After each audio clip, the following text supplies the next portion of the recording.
Hello everyone, we are going to be breaking down the rise and the fall of Etsy and speculate about the future of this online marketplace. Welcome to Sewing Report Live. I'm your host, Jen, and I know we took a couple weeks off. I hope everyone had a great holiday weekend. And yeah, it's been awesome over here. By the way, my husband's friend might be stopping by, so I don't know how that's gonna go. The doorbell may ring. I have no idea. But if this is your first time here, welcome. Every Sunday at 6 p.m. Eastern Time, we go over what is going on in the sewing and crafting realm. We have fun, we chat, we do all kinds of stuff over here. And first, I do want to give a shout out real quick to tonight's live stream sponsor. Very appropriately, it is the Sewing Report Etsy shop. This is an independent show. I don't really have sponsors here. And the sponsor, well, I guess I'm sponsoring myself. So at sewingreport.etsy.com, I sell fabric and sewing supplies.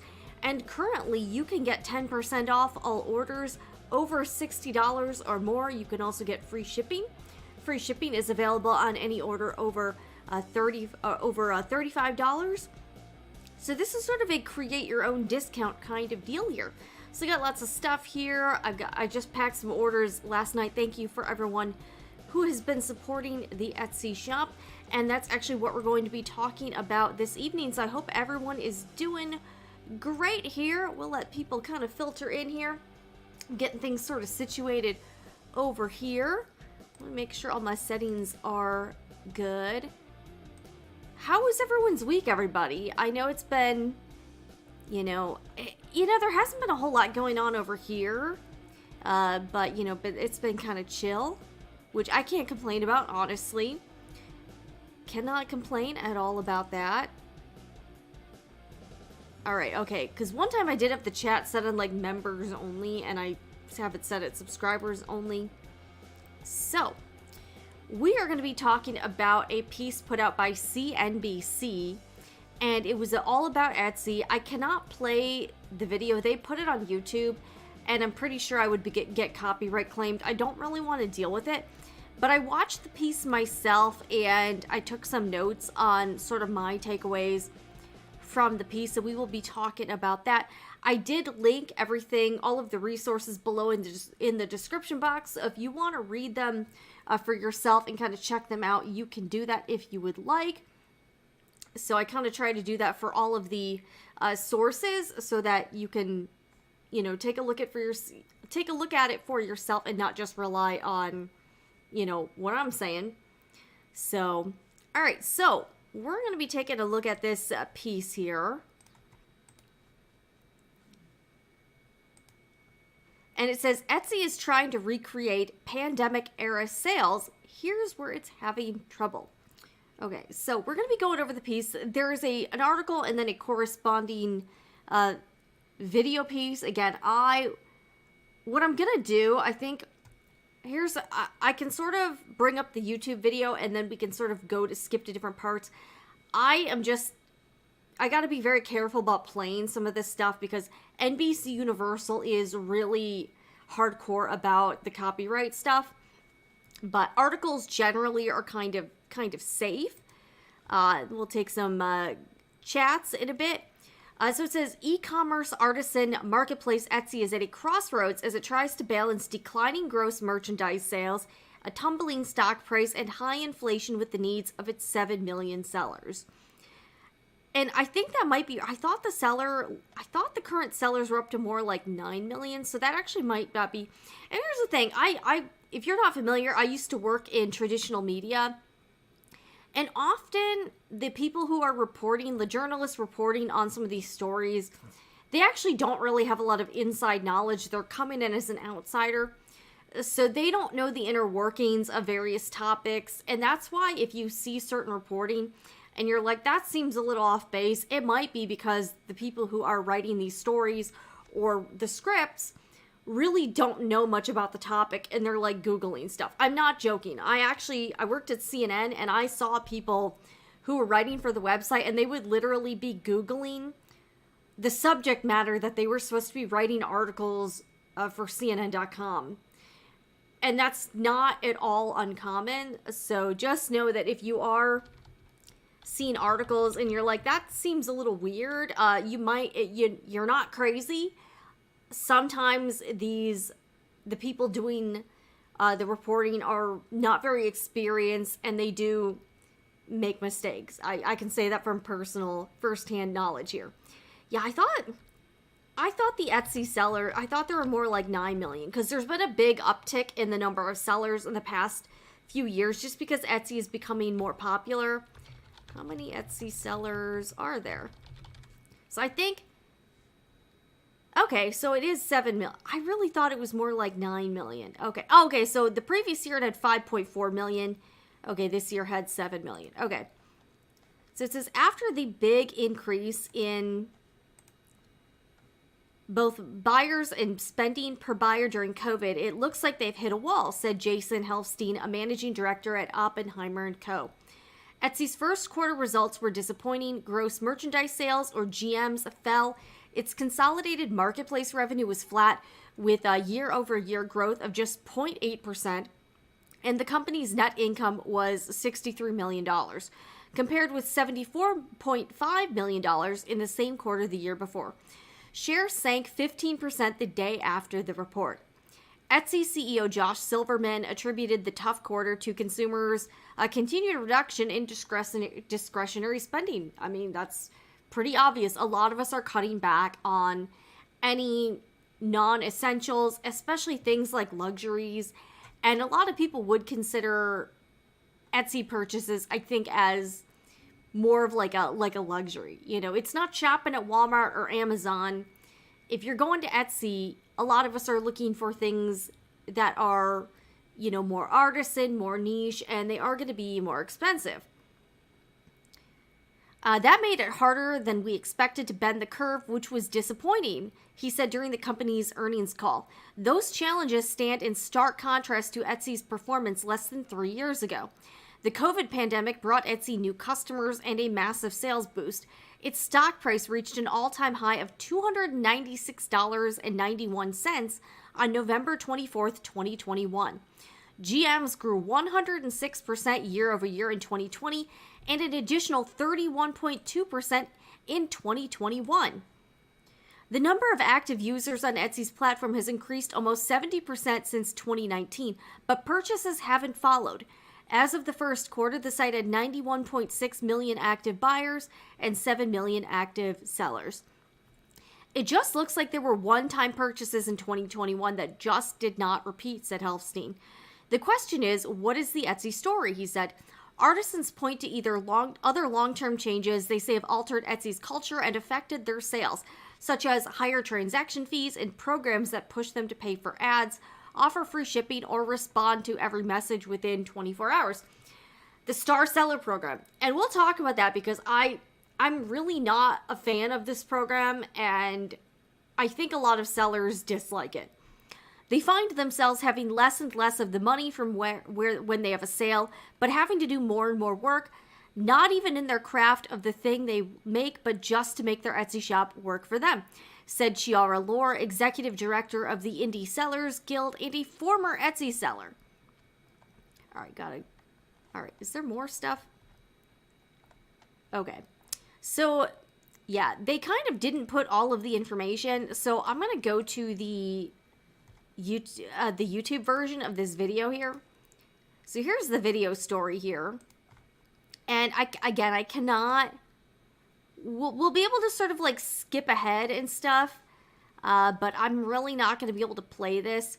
But in a nutshell, if you want to check this out later, I would recommend this as a watch. It's only like 12 minutes long, and it kind of is a good sort of a mini documentary on the rise and fall of Etsy.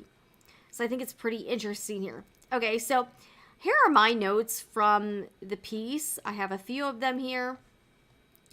Okay, so... yeah, and how I'm going to try to get around this is I will sort of see if I can sort of skip around here. Okay.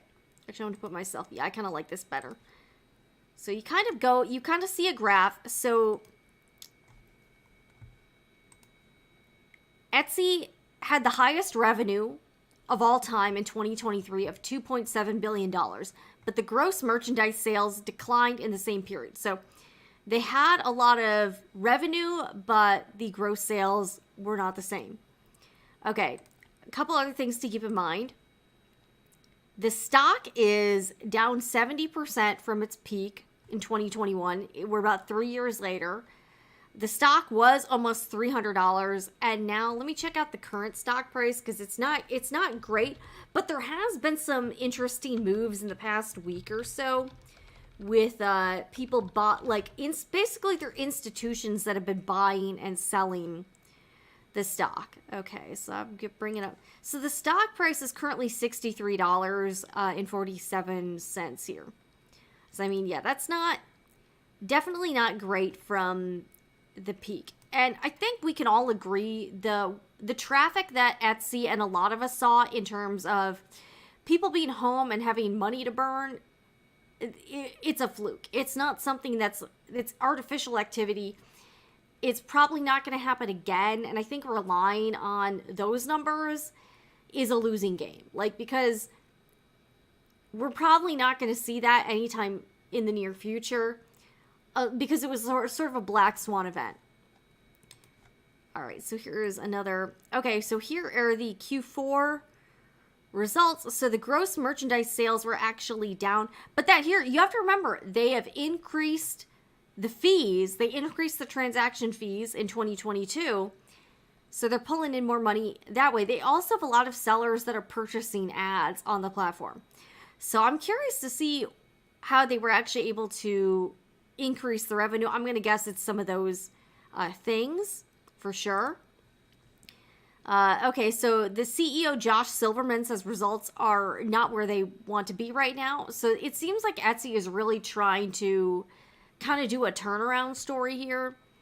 The other problem, and this was highlighted in the documentary, is that the platform has been overrun by counterfeits and mass-produced items that are not supposed to be on Etsy at all. And that's definitely a pretty huge issue, for sure. Okay, I'm trying to skip around here. Hopefully I don't get copyright claims. So here's this guy from Oppenheimer & Co. All right, I'm trying to get to the Etsy. Okay, so here's the Etsy HQ. So that's a problem, because I think when people are going to Etsy and they're expecting to get these, like, quality handmade items made by a real person, and they're shopping at Etsy to feel good about supporting a real person and not some faceless corporation. But buyers are going to be turned off if they're duped into thinking they are supporting a small business person or like a niche artisan, and they're unknowingly supporting some mass-produced company that's masquerading as being handmade, or they're just seeing a lot of like I've seen like fake designer bags. I've seen all kinds of like weird stuff on Etsy that's really not supposed to be there. And I think that's turning a lot of people off to buying on Etsy. I don't know if you've noticed that as well, but that's something that I think is a problem. I've also seen people are selling a lot of digital products, and like I unwittingly purchased a digital product that was stolen from another person. So this person was selling, like, I think it was like plugins for Adobe Premiere, and I purchased the plugins from this person for like $30, and this shop owner had literally stolen the IP from somebody else and was selling it like they were the creator. And I actually ended up reaching out to the person who really did make the digital product, and I ended up buying it directly from them, because what the scammer was doing is they were actually selling like the full, like you would get like kind of a manual on how to use this thing. And it had contact information for the original creator. So I emailed the person and I was like, hey, I bought this from your Etsy shop and I'm having some trouble. He's like, I don't sell on Etsy. That person stole it from me. And that's how I found out that I'd gotten scammed by this person. And they were also selling it for a much cheaper price than the original creator. Like they were selling it for like $30 or something. And I ended up purchasing it from the actual creator for like, I think it was like $200. It was like significantly more, but I wanted to support the person who actually made the thing. And I felt really bad that I got duped by what was essentially a scammer. And there's a lot of that type of activity on Etsy, and people are getting scammed a lot or duped into buying something they think is handmade that's not actually handmade. So that's certainly a problem here. All right, so let me go to my next note here. Okay, so the other thing they point out, so the Etsy was, I didn't even know who the Etsy founder is, but there's a guy named Rob Kalin who was one of the original Etsy founders. Let me see if I can find him. All right, so I'm going to try to skip her. That's the current CEO, Josh Silverman, who a lot of people really don't like because they kind of think he's destroying Etsy. All right, so this is the original. Sorry, this is like not a very flattering screenshot here. This is Rob Kalin, the actual Etsy founder, and he is no longer like involved with the company. So he founded Etsy, and I think it was founded in like 2005 or something. So originally, Etsy wanted to provide an avenue for artists and creatives to sell on a global marketplace. The transaction fees were initially 3.5%. And yeah. Okay, so Kalin stepped down in 2011. So he hasn't been with the actual founder has not been with the company in over a decade. So I think that explains a lot of the drastic changes that Etsy has gone through since it started. Oh, another thing that is definitely affecting everything going on now is that discretionary spending is down across the board. So if people aren't spending as much money on groceries, they're certainly not going to be spending as much money on Etsy. Okay, so Rob Kalin stepped down in 2011. And then this piece highlights around 2013. So yeah, here's kind of the original, like it was made for people like this, painters, stuff like that. So Etsy actually made a pretty drastic, okay, so Etsy went public, I think in 2015. So one of the big changes that Etsy implemented, and a lot of people are kind of blaming this as like the downfall of the platform or sort of the beginning of the end, as that originally Etsy's had a handmade policy that all of the items, everything listed as handmade, must be made and or, okay, oh, I think it was before, let's see here. Okay, so in 2013, Etsy decided to test the definition of handmade with a policy change allowing factory use. So originally, if you were selling on Etsy, it had to be designed and made by you, like physically made by you. Then they decided to change things up, and everything listed as handmade must be made and or designed by you, the seller. So that's how things like print on demand are allowed, or even like mass-produced items, because they're designed by the shop owner and then they're mass-produced somewhere. So that's why a lot of that stuff is now allowed, is because they made that change and you no longer had to actually make the item. Now we can debate if that's a good or bad thing. I can see that opening, that obviously Etsy's goal is to make money and continue to grow as a company. And if you open up if you kind of loosen the handmade policy, obviously you're going to get more sales, you're going to get more shops on there, but you're also going to sort of get away from your original mission of people selling handmade things. Like, if you're designing something, you know, you come up with it and then you get it mass produced, like, in my personal opinion, I kind of stopped seeing that as being like a handmade item. If it's, even though the person designed it, they're not actually making it, I personally wouldn't think that fits the definition of handmade, you know. And the print on demand stuff, we're just getting like further and further away of handmade, because now people are going on, like, they're using tools like Canva. They're taking elements that are already made that they didn't create, and they're just sort of like curating it and like kind of changing things around, saying they designed it, and then they're putting that on t-shirts and stuff. So like, that even gets further away from handmade because, like, I know the POD people are not going to like this, but I don't really consider that at all handmade at that point. And you're not even really designing stuff. Then we get into the AI generated art stuff. Like, that's, like, in a sense, you could say you designed it, but I wouldn't say that's, like, original artwork or original graphic design. If you're taking elements that somebody else created and you're just sort of, like, tinkering with it, I don't know. I think that's a good debate to have, but at the same time, a lot of buyers are really turned off because of all the POD stuff and stuff that's, like, handmade, like, but it's like Canva, it's like clip art from Canva. So I do think there are a lot of issues with this, and I can definitely see why people have been turned off by Etsy and not wanting to shop there because, like, they're real, like, the definition of handmade on Etsy is, like, very loose at this point. All right, so let's go back to the piece now. Okay, so, yeah, so they made that change. Okay, here's, like, the reporter. So here is the Etsy stock. So, yeah, the Etsy stock has sort of been all over the place. All right, so they did the change in 2013, allowing artists to use outside manufacturers to produce designs. Handmade definition was loosened. 2015, Etsy goes public with the IPO. So here's them, at the NASDAQ exchange. They're all happy because they're making lots of money. And I'm sure anyone that's, like, early into the company and has shares probably created some millionaires. Good for them.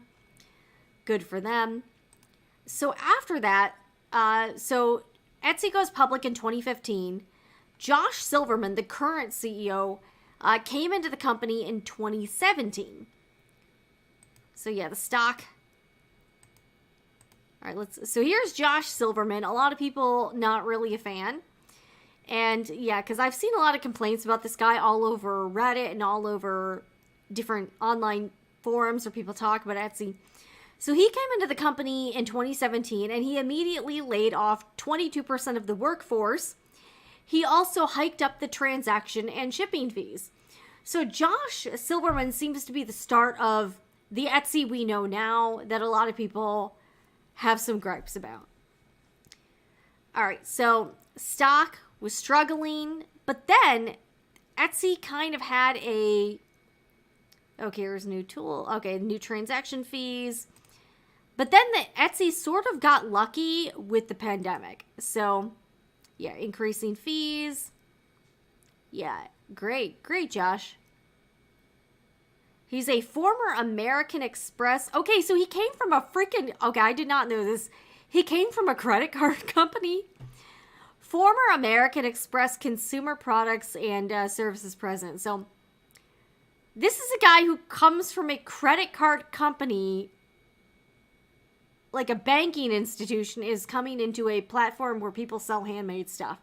I can kind of see where some of the problems started here. Okay, so active buyers grew by 77% between 2019 and 2020. And yeah, they got pretty lucky with the pandemic. People had money to burn and people wanted to start Etsy shops. So, of course, they reached all-time highs. Things were going great for a while.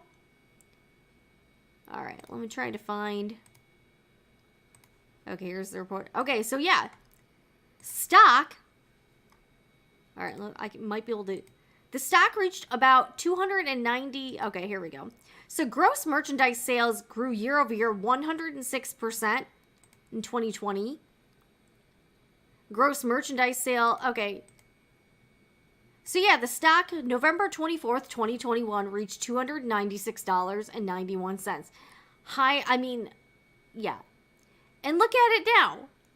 It just keeps cratering. All right, so now Etsy's sort of, like, that's the thing. It's like Etsy's, like, they don't know what to do. The stock keeps falling. People, like, the platform's been overrun by counterfeits, mass-produced junk.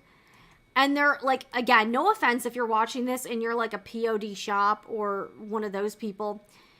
But you know, I think one of the things I did see Josh talk about wanting to do was to try to cut down on the number of like kind of low effort shops, like the people that are just taking stuff from Canva and slapping it on a t-shirt or whatever.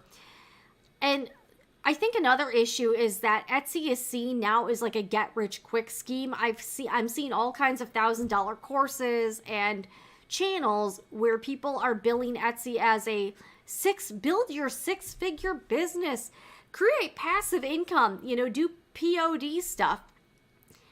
And it's sort of being marketed as just a way to make money, instead of actually going into Etsy because you like to make things and you want to sell them. Now it's being marketed as a, get rich quick, make 6 figures, super easy. And you are seeing a lot of these shops pop up that are, I would say, very low effort. Like, these are not artists. These are not creatives. This is some kid in his bedroom, putting some Canva elements together and trying to create shops. I'm seeing all kinds of intellectual property violations everywhere. I am seeing flat out reselling, not even like stuff that's not supposed to be on Etsy. The platform has been overrun by stuff that is just not supposed to be there, and it is diluting the platform and really taking away what was special about it, which was handmade quality items. I see stuff that appears to be from AliExpress or like Temu type stuff. I mean, it's gotten super crazy to the point where it's hard to actually find shops that sell legit handmade items. Like, there's people that are pretending stuff's handmade that's not actually handmade.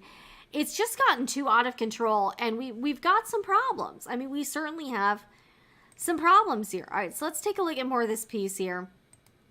So this is the executive director of the Indie Sellers Guild. So yeah, there's been some, a lot of, okay, and they got this blasted star seller program, which I didn't even realize it's been a thing for like 2 years. It feels like it was newer. So star seller is something they're trying to push to Etsy shops where they want to try to like dictate your behavior and how you run your own small business. Including, so it says, on the 1st of every month, we'll determine your eligibility for star seller by looking back at the last 3 months of your shop's performance. Here's what we consider. Reply to the first message within 24 hours, which, by the way, I get a lot of like crazy messages from viewers that don't have anything to do with the shop, and I've had to try to like combat that. Ship orders on time with tracking or label from Etsy. Earn a ratings average of 4.8 or higher. So that's why you see so many shop owners like desperate for 5-star ratings because they want to meet this stupid star seller metric. Make at least 5 sales worth $300. And I've been a star seller for the most part since it was rolled out. I haven't really noticed a difference in the shop performance. Like, I haven't seen an increase of sales or anything. I think it's pretty stupid. I think they should honestly do away with it. I think it's freaking dumb. I don't think buyers really look at that too closely. Like, you get a badge on your shop if you're a star seller. I just think it's really dumb, and I also don't like that they're trying to I don't really like that they're trying to tell sellers how to operate their shop. And I even get like some anxiety over, I'm like, oh shoot, I got to respond to this message or whatever, and it's just kind of a mess. So I'm really not a big fan of the star seller program at all. All right. So a couple more things. So people are kind of wondering, like, Etsy, is it becoming like less seller friendly? The other thing that a lot of sellers don't like is that if there are some scam buyers. So like sometimes you get like customers who will try to open up like a case. They'll try to return an item that they really don't have a legitimate reason for. And Etsy seems to side with the buyers without even really checking in with the seller and not even like giving the seller a chance to like respond or say, hey, this isn't cool. So it does seem like it's relatively easy for bad buyers to get away with like terrible behavior, which is also not great. All right, so some other notes I have. Etsy at this point, unfortunately, it seems like they are trying to compete with Amazon and other big retailers like Walmart. But that's the thing, like as a shop owner, I've had my shop for about 3 years. I'm not Walmart. I'm not Amazon. I cannot provide the same customer experience as Amazon. Like, it's just not possible. You know, I'm just like one person in my house. So I think the thing I don't like as an Etsy seller is that Etsy's trying to be Amazon, and they're trying to push the Etsy shop owners to basically provide the same level of customer experience as Amazon, which is totally unrealistic and like unreasonable. It's just not reasonable to ask people to do that, in my opinion. Okay, there's also the other thing we have to talk about is AI. I gotta cough real quick.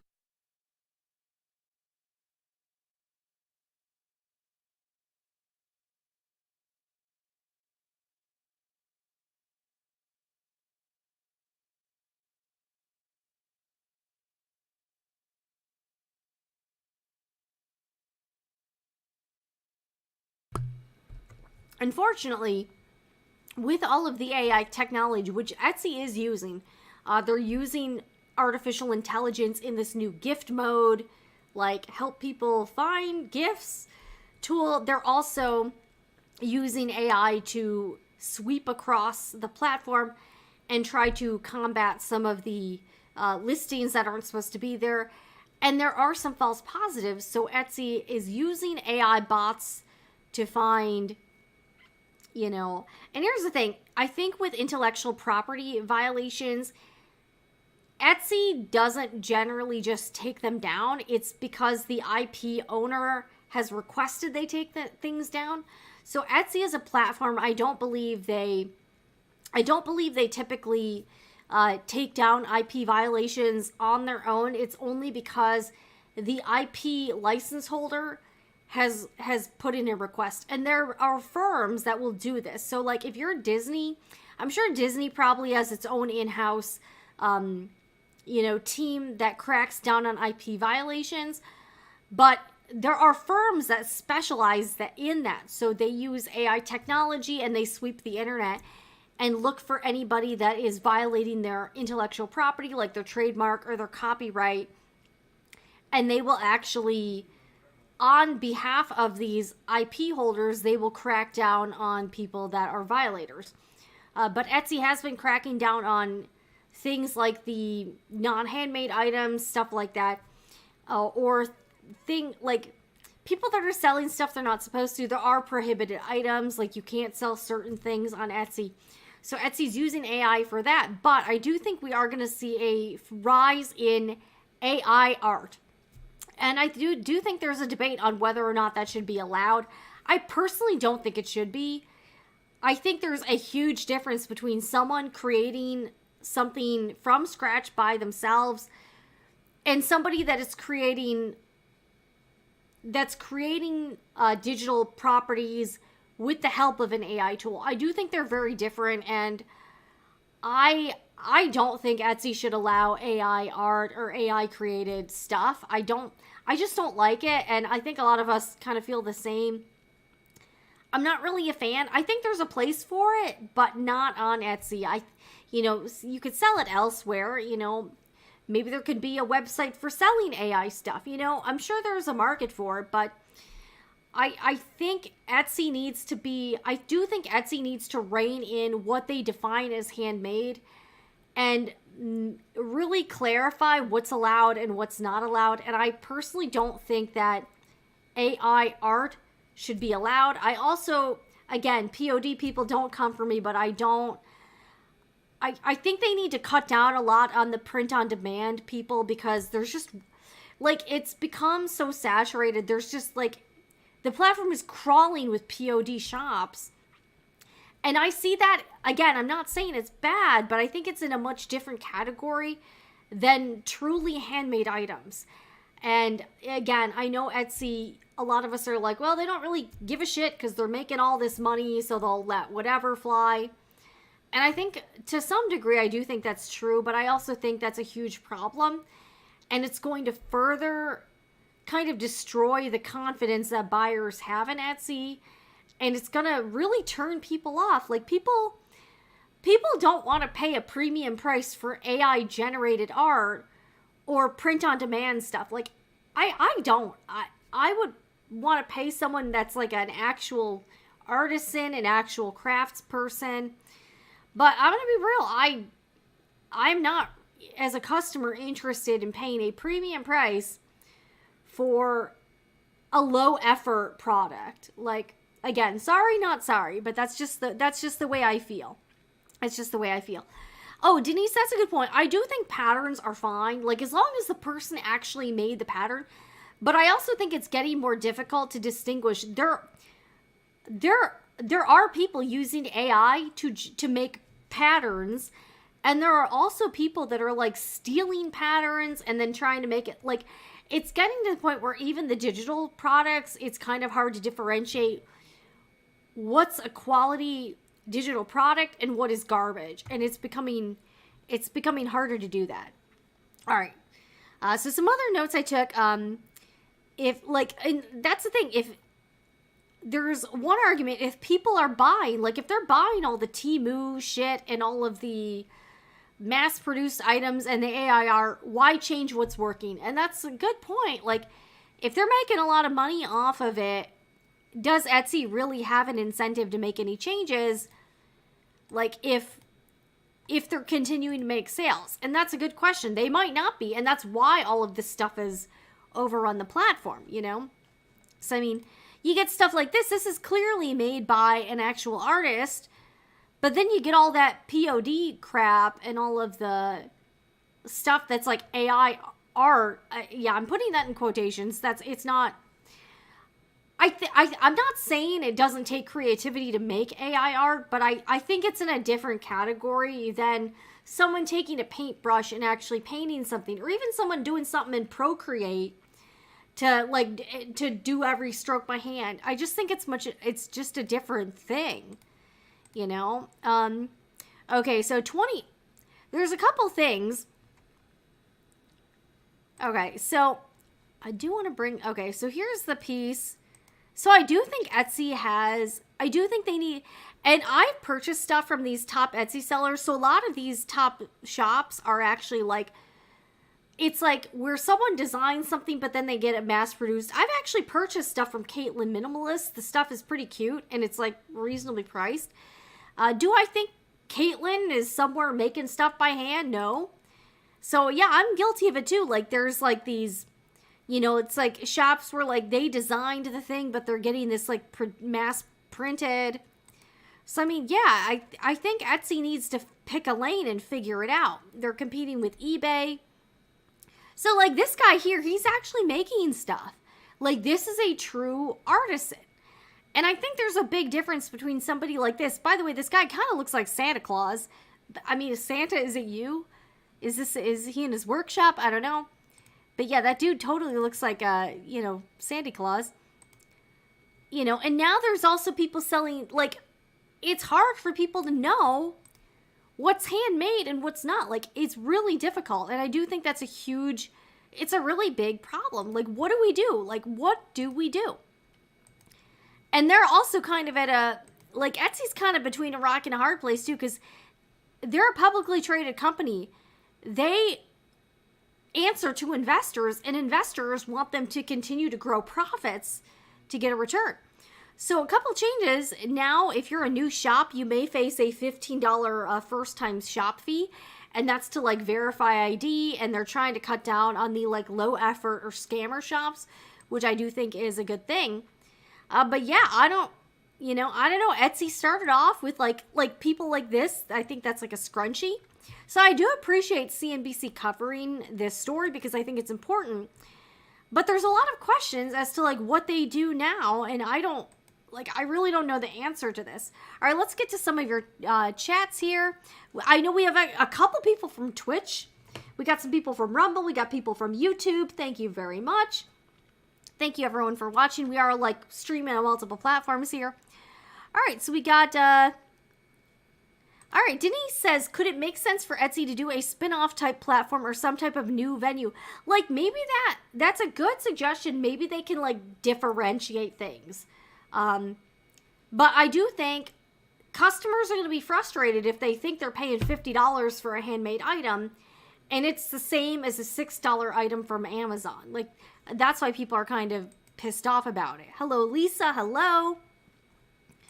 All right, Rachel says, or not even combining elements. I've seen POD stuff on Etsy that was directly lifted from Canva with no changes at all.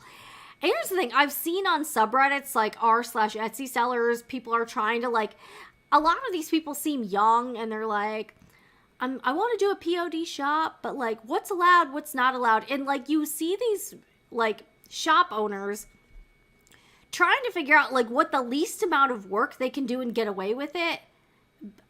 Based on what's technically allowed on Etsy. And that kind of drives me crazy. I'm like, why even have an Etsy shop if all you want to do is take random elements from Canva and slap it on a t-shirt? Like, it's like, are you trying to be creative, or are you just seeing all of those YouTube channels like build a 6-figure business on Etsy? Like, what the F? Like, seriously, if you're gonna do that, I will tell you right now, do not open an Etsy shop, you know. Have your own merch store. I think that's fine, you know.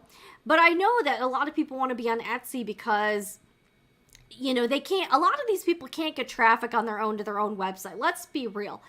Building a social media presence is hard. They don't want to do that. But that also just further proves that these people are freaking lazy. They don't want to actually put a lot of work into a shop. They want to put the least amount of work into an Etsy shop and rake in the dough. Like, and that drives me crazy. And when I see people like that, I just want to bang my head against the wall because I'm like, you should not be on Etsy. Like, I'm sorry, but if you're just trying to, like, use Etsy loopholes to make a low effort to no effort Etsy shop, you know what? I don't want you on Etsy. I don't think this type of thing should be allowed, you know, and like, find another way to make money, you know, just do something else. It's also not easy. Like, most of the people who are doing this, they're not going to make any money from Etsy because their shop is so freaking low effort. Also, most of the people I see doing this type of thing are also using other people's IP, intellectual property, like they're doing Taylor Swift merch. You know, it's like they're trying to do something illegal until they get caught, and then they'll move on to the next grift. And I think it's shitty behavior. I really do. I think that's really, like, not cool. All right, we got a Twitch viewer here. Hello, Gerard Monster. All right. Oh, Denise, I'm going to talk about this because I actually have a friend who invented a product, and I'm gonna share this with you a little bit later here. I'm going to share this later. To me, it all changed when Etsy went public. Corporate greed then took over, and they thought the pandemic bump would last forever. Then the crap stuff infiltrated the site. It's over, Etsy. And I will say, as an Etsy seller who's been on the platform since I kind of started after the pandemic. I probably should have started the shop earlier, but it took me some time to get it together. Like, my shop is at a gradual, like, year-over-year increase. I don't know if that's going to continue or if it's going to plateau over time. I have no idea. But yeah, now there is an opportunity for a competitor to step in. Yeah, and you know what? There's Maker Place by Michaels. If they can find a way to get some traction, they might be able to siphon off some of the Etsy buyers. Like, it's just stupid. And what also frustrates me as a seller is I feel like Etsy is spending all of the money on stupid crap, like the Super Bowl ad, which their ads they're putting out. Etsy people, if you're watching, your marketing freaking sucks. Your advertising sucks. I don't want you to hire Drew Barrymore for bazillions of dollars and pay her to be the chief gifting officer. Highlight actual handmade makers. Create an ad showcasing real people making real stuff. I don't want to see you hiring rando celebrities to represent the platform. I think you should go back to the roots and highlight what makes Etsy different. But you hiring Drew Barrymore and making dumb Super Bowl ads is not it. It's just not freaking it. It's just not it. I agree. I think handmade is one thing and AI digital is a totally different thing. Yes, two different markets. And again, I'm not trying to bash people who make POD stuff or want to do AI art. I do think there's some, a place for it. But I think lumping it into the same basket as somebody making handmade quilts is not like, yeah, it's not going to be the same type of customer, and I think it's a big mistake. Etsy just keeps pushing sponsored ads and searches that look so fake, so I just shop at local maker markets instead. Yeah, and when I look at Etsy, I see tons of stuff that should not be on Etsy. I'm like, that does not look handmade. And it's also, what do you define as designing the product? Because you see a lot of the same products just with different shop names. It's the same thing with Amazon. If you see like this phone case, I'm sure there's hundreds of shops that sell it. They just have different shop names. I'm seeing the same thing on Etsy, and there's no way they actually design the product. There's just no way. It's just crazy. All right, I only buy embroidery designs now from Etsy from trusted sellers. And that's the thing. With some of these patterns or things like embroidery designs, the quality is kind of all over the map. So and I learned from my pal Eric Campbell, who's an embroidery expert, the quality of the design makes all of the difference when you're actually stitching it out. And I'm seeing a lot of low effort embroidery design shops pop up. And you just wonder, you get what you pay for. And a lot of these shops, too, are, overseas. They're, kind of sketchy looking. You don't know who the person is behind it. And it's just a little bit weird to me. It doesn't have that, it really doesn't have a curated artisan, small biz feel to it. Shopping on Etsy now feels like you're shopping on Temu or Shein, and that's not really what people want to do. Go Imagine only allows handmade, but POD sellers are already trying to get... Yeah. And again, I'm not trying to villainize the POD stuff. I just don't think it belongs in the same space as truly handmade items. Same as people who design stuff and then have it mass produced in China or something. I just don't think it belongs on Etsy, in my opinion. And yeah, after this is, I've been getting, sometimes I do get angry comments from the pod people. I'm going to call them the pod people because I'm but it's look, I'm sorry. If you're trying to do a low effort, clown ass Etsy shop, I don't feel bad for you. You don't belong on Etsy. I'm sorry. You don't belong on Etsy. Definitely use only trusted sources for any digital products, sewing, quilting patterns, embroidery designs, etc. And that's another frustrating thing, is that you have to try to investigate the shop to try to figure out if it's legit or not. And I think that's another L for Etsy. You shouldn't have to do that, but now we're forced to do that because you see something and you're like, is this for real? And then you try to see if they have a presence elsewhere, see if they've got their own website. And it's just a lot more hassle than it used to be. All right, items at least need to be advertised as AI. Yeah, transparency is important, exactly. Okay, so Lisa, Pod is print on demand. So it's basically and Etsy changed the rules a while ago to allow this. So if I designed a graphic design, instead of me having to actually put that graphic design in every single shirt myself, there are print on demand platforms now. There's Printify and a few others, and you can actually, how it works is you can actually it's not exactly drop shipping, but you don't actually send the product out. So you give your designs to Printify or whatever else it is. When you get an order, I believe you can integrate the shop with some of these platforms. Your third-party printing partner will fulfill the order. So they'll print out the design onto a shirt or whatever physical merch it is, and they will actually send it to the customer, but they take a pretty big cut. So that's why you see a lot of these print-on-demand shops charging $40 for a t-shirt. It's because The profit margin is very small, and the reason is because the shop owner doesn't have to do a lot of work. All they have to do is upload the design to the platform and then integrate the shop into that third-party partner. So that's what's called print on demand. But like when I get an order to my Etsy shop, I sell supplies. Now I don't make them, but I make that very transparent. Like if I'm selling an item, I get the order myself. I have to package the item. I have to ship it. I actually write a handmade card with every order. I physically mail these orders myself. With the print-on-demand shop, that's why it's kind of being advertised as like passive income or like make 6 figures while you sleep. That kind of BS is because the shop owner, once they give the design to that third-party printing partner, they kind of have to do like the back end stuff with the shop, but they don't have to do the fulfillment. So the printing partner prints it out, they package the order, they actually ship it to the customer. So with print on demand, the shop owner does not have to actually ship out the packages themselves. So that's the big difference here. Yeah. See, like the shops offer a selection of images that can be printed on shirts, mugs, key rings, etc. Yeah. If you create something using AI, the AI company gets sued because you publish something, you will get sued by the... I don't know. Honestly, yeah, I know there are a lot of legal issues.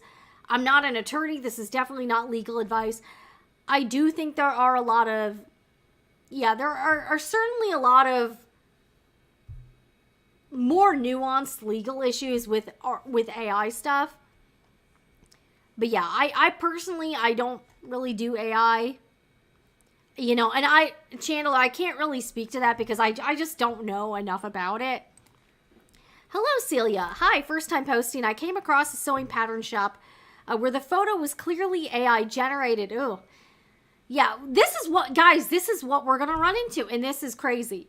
And didn't match the line drawing. I didn't spend the money to see if the pattern was AI generated. And you know what? It probably is.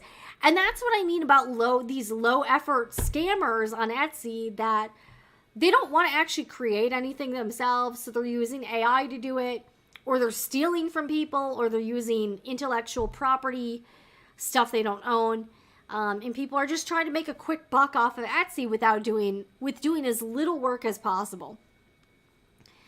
Do you think people are just using Etsy to pay for the item, but are bringing in traffic by social media because Etsy's... Here's the thing, Patricia. I think a lot of these low effort shops, I don't think a lot of them are really making any money.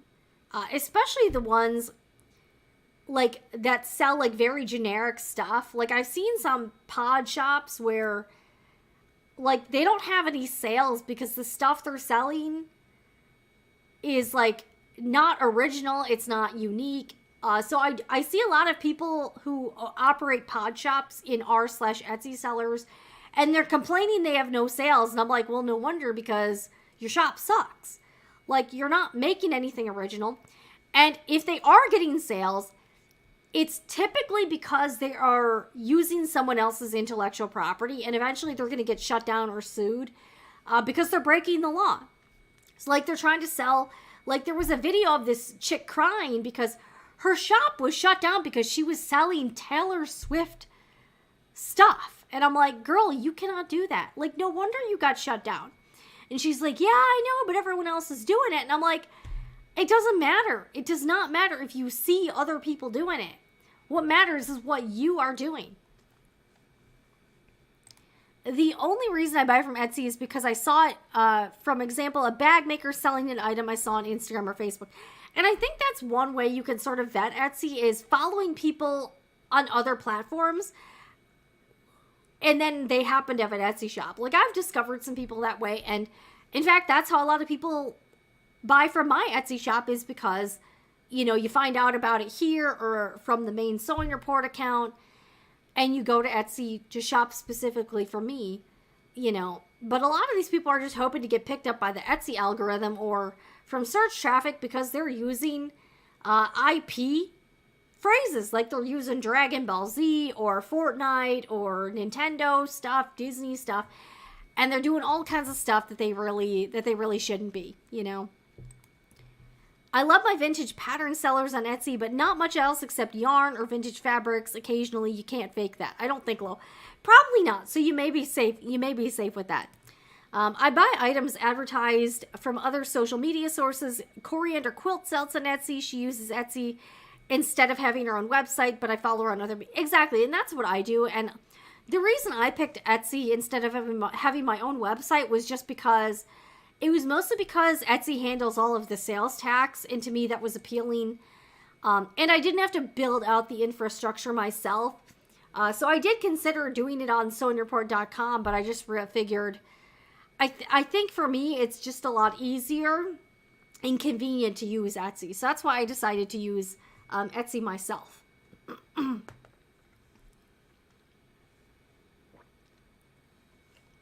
Okay, so there have been a few interesting developments, though, with Etsy stock that I want to get to. I'm not exactly sure what's going on, and I'm certainly not a financial expert, so this is also not a financial advice. But there's been a couple things happening with the markets. So the first is some company called Polen Capital Management buys almost 16,000 shares of Etsy. Not really sure why. So they already owned a bunch of stocks already, so maybe they're seeing something on the horizon. So things are happening. So it says other hedge funds and other institutional investors have also recently modified their holdings of the company. So there are some random like funds or like these what are they, like investment firms buying stakes in Etsy, which is kind of interesting. So yeah, some people are selling something. So there's I don't know what this means, but there is some movement with the stock. All right, I got to cough again. Hold on a second.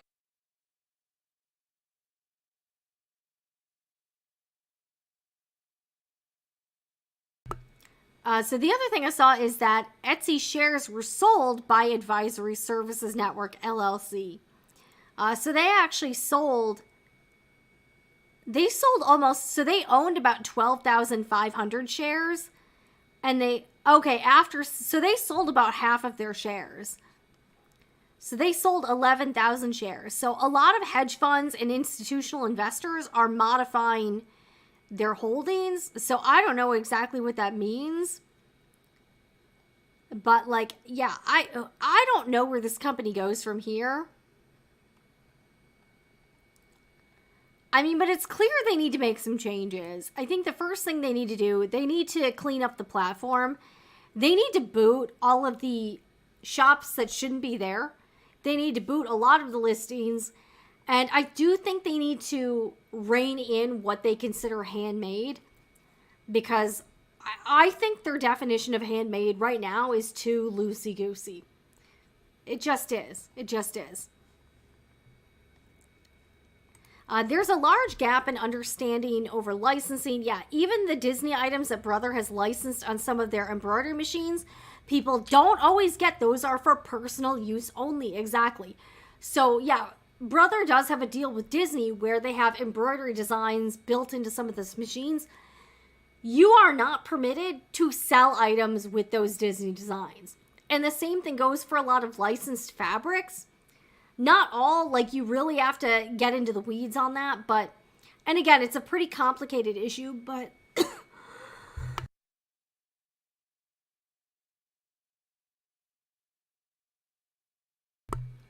sorry guys, but if you are purchasing, say, Hello Kitty fabric or licensed prints like Disney stuff or whatever, you can make things for yourself, you can make gifts, you can show them on social media, but in many of these cases, you are not supposed to be selling those items. So that's something a lot of people don't understand. And yeah, I've seen a lot of people being use the defense. Well, I've seen so many other people do it. Well, just because everyone else is doing it doesn't mean that it's okay. And it doesn't mean that you're going to have to face the music someday. It does not mean that at all. So just be careful if you're selling stuff. Things that would be included are things like movies, TV shows, celebrities, companies. Like, I can't start selling Nike shirts, books, passages from songs, written works, anything copyrighted. You can't even you can't really do fan art for most of these companies. So even if you draw something yourself, if it's a licensed character or a licensed property, you can't sell it. So just a warning to all of you out there. I know there's a lot of people who are looking into selling on Etsy. Before you think about opening your shop, I would encourage everyone to do your homework. Look into your local, state, federal rules for opening a business. Look into taxes. Look into how you're going to do your books. And also look into what you're selling. Is it legal? How is it okay to sell on Etsy? And are you violating intellectual property laws? I think those are some very important things. Good question, Patricia. There have been some legal cases about this type of thing. And it does look like that's pretty dicey. So I wouldn't do that. Like, I actually have some friends that like upcycle branded items. They don't sell on Etsy and they mostly sell on Instagram. I do think that type of thing is muddying the waters a lot, because here's the thing. Like, Nike has trademark protection. And I looked this up because there's been some trademark issues with designer brands like Chanel, Louis Vuitton, Gucci, Prada, all of those brands. And here's the thing. When you have a trademark and you have a brand, you get to decide how that brand is portrayed and how, you get to have control over how it's used. So say you buy a Nike shirt and you upcycle it into something else. The problem you run into is that, like, if you bought like a Nike sweatshirt and you just resold it, like you sold it on Mercari or you sold it on eBay, that's actually okay. There's something called the first sale doctrine that allows you to do that, but you can't alter the item. So when you start altering the item significantly, it's no longer like an official Nike item. And basically, we all know this. If someone's buying an upcycled Nike item, they're buying it. A lot of the reason is because it has Nike on it. And I do think these companies are going to go after people doing that type of thing, like the upcycling or like using old Louis Vuitton canvas to make other items. Because the fact is that you're using their trademark to sell your own item. And it's not an item that was authorized by that company. So I do think I would not recommend that at all. If you do that, I would recommend not selling it online. Like, if someone came to you with like some old sweatshirts and they're like, hey, can you make this for me? And you do it completely offline, you do it with cash, you're probably not going to run into any trouble. But when you start selling it on Etsy or online, with AI detection, these companies they're going to find you pretty fast. And they do have a pretty good legal argument against those types of sellers, because those sellers are using their trademark to sell something that Nike did not sign off on. So like, if you wanted to sell Nike, or if you wanted to sell Disney things, you would have to get a license from Disney. Most people don't have it because it's like astronomically expensive. Now, if I started taking like old like Disney stuff and I tried to upcycle it, Disney could come after me because it's not an item that, like, if I, trying to think, like if I took a Disney blanket and I made it into a hoodie or something. Well, technically, like, it's a legit item because I purchased the Disney blanket. Once I transform it into something else, it's no longer like an item that Disney approved. It's not an item that Disney sells. And they could come after you for trademark violations. So even if you buy something and it's legit, that's where you can run into problems.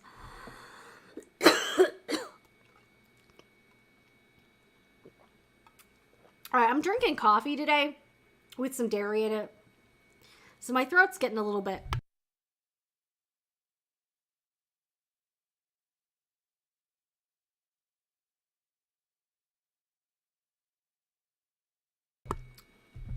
But yeah, I do see a lot of people selling upcycled products on like Instagram or wherever. And, you know, they haven't gotten in trouble yet, but I see that coming. I definitely see that coming. So I would not recommend that. And if you do that, again, this is not like official advice, but unofficially, I would tell you not to advertise that at all online and just sell that stuff sort of under the table. Like in real life, you know, like if you're just selling to a friend or something, you're probably not going to get in trouble. But it's when you start advertising online, and that's the thing, when people are selling stuff on Etsy, you know, they'll say Disney princess hoodie, upcycled hoodie, and they're going to catch you real fast if you use any of their trademarked words, logos in titles, tags, descriptions. And the other thing you have to watch out for is that the AI can detect logos in photos. So there's something called Google Cloud Vision, and if you upload, say, like a picture of a Nike shirt, it can instantly detect the Nike swoop. So even if you don't put brand names in your title, description, tags, or in your caption on social media, the picture AI tools can detect trademarked property in photos and videos. So you really need to be careful with that sort of thing, and I definitely would not recommend trying to do the upcycling or reworking of any sort of branded items. Just because those brands have been coming after people. I've seen a few cases with Louis Vuitton and Chanel, and I think they worked out a deal with so there was this one gal who was taking Louis Vuitton bags and she was like embellishing them. She was adding like fringe to them and like really kind of doing her own thing. She ended up getting, let me see if I can find this, but it was called like whiskey and vodka or something like that.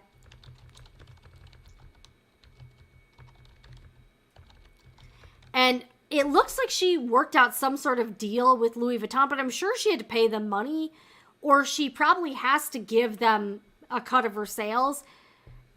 But yeah, she definitely got into some trouble with that. So you do need to be really careful, and I really wouldn't recommend anyone do that type of thing, relying on another brand's IP to sell your products. It's not a good idea.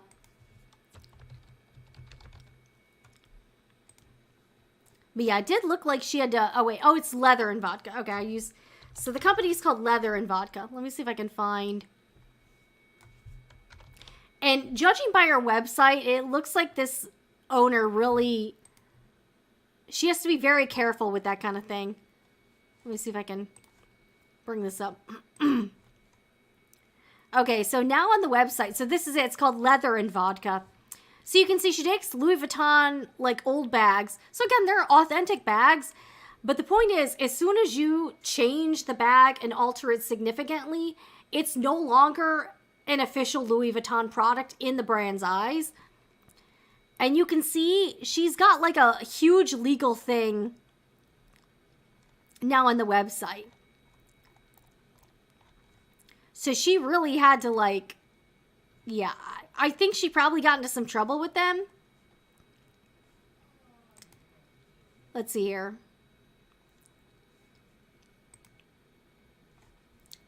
So you can see on her website, I'm sure she's got all sorts of legalese. She probably got into some trouble. For ethical and legal reasons, Leather and Vodka only works at unauthentic luxury bags. I saw the legalese and I was like, whoa.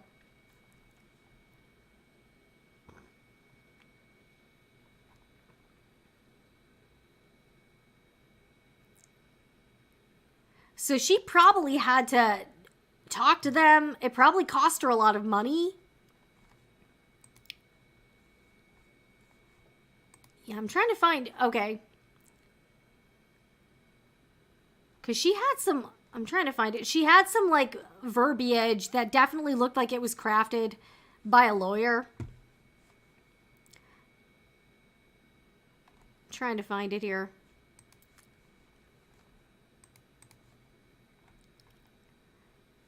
Okay, all right, here we go. Is this legal?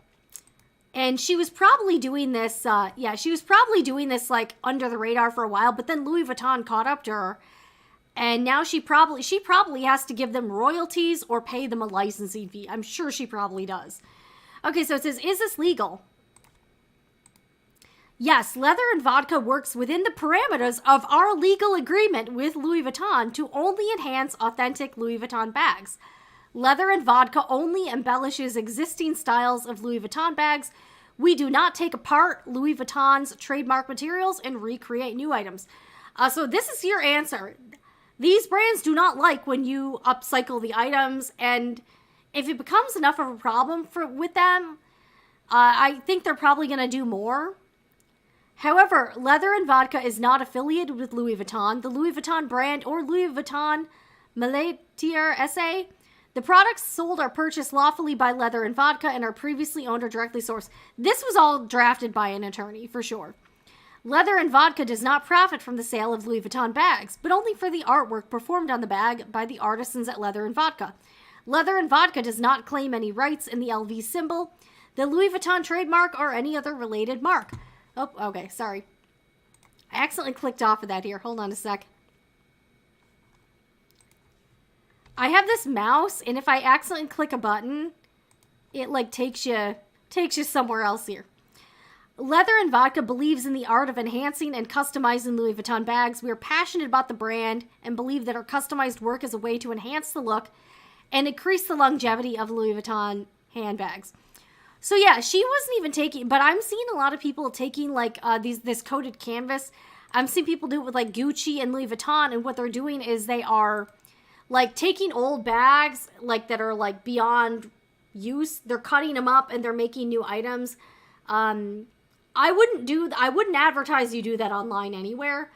It's very easy to find you at this point, and these brands are cracking down on people who do this. So I hope that answers your question, Patricia, because I would not recommend you do that unless you have deep pockets for attorneys. And it looks like this leather and Vodka lady probably like had enough sales where she could afford to work out a deal. But let's be real, most small sellers, they don't have that kind of money and they can't afford a lawyer. So if you're small, I would not do this because, you know, it's going to hit you pretty hard if you get a letter from an attorney, a law firm, and you don't know what to do. So I would not recommend you do that. Again, unofficially, if I was going to do something like that, I would not at all post any photos, videos, or advertise this online anywhere. I would only do it in real life offline. There are some things that went into public domain, but here's the thing, you really have to research what is actually public domain. And unfortunately, most people just don't understand it enough to really make that decision, you know? Yeah. Smith Lee Handmade upcycle the items and puts a disclaimer. Interesting. I don't know who that is. Let me see. But yeah, I don't really know who that is, but a lot of these people think they're okay, but they're not. That's what I'll say. I see a lot of people doing stuff they probably shouldn't be. All right, let me see here.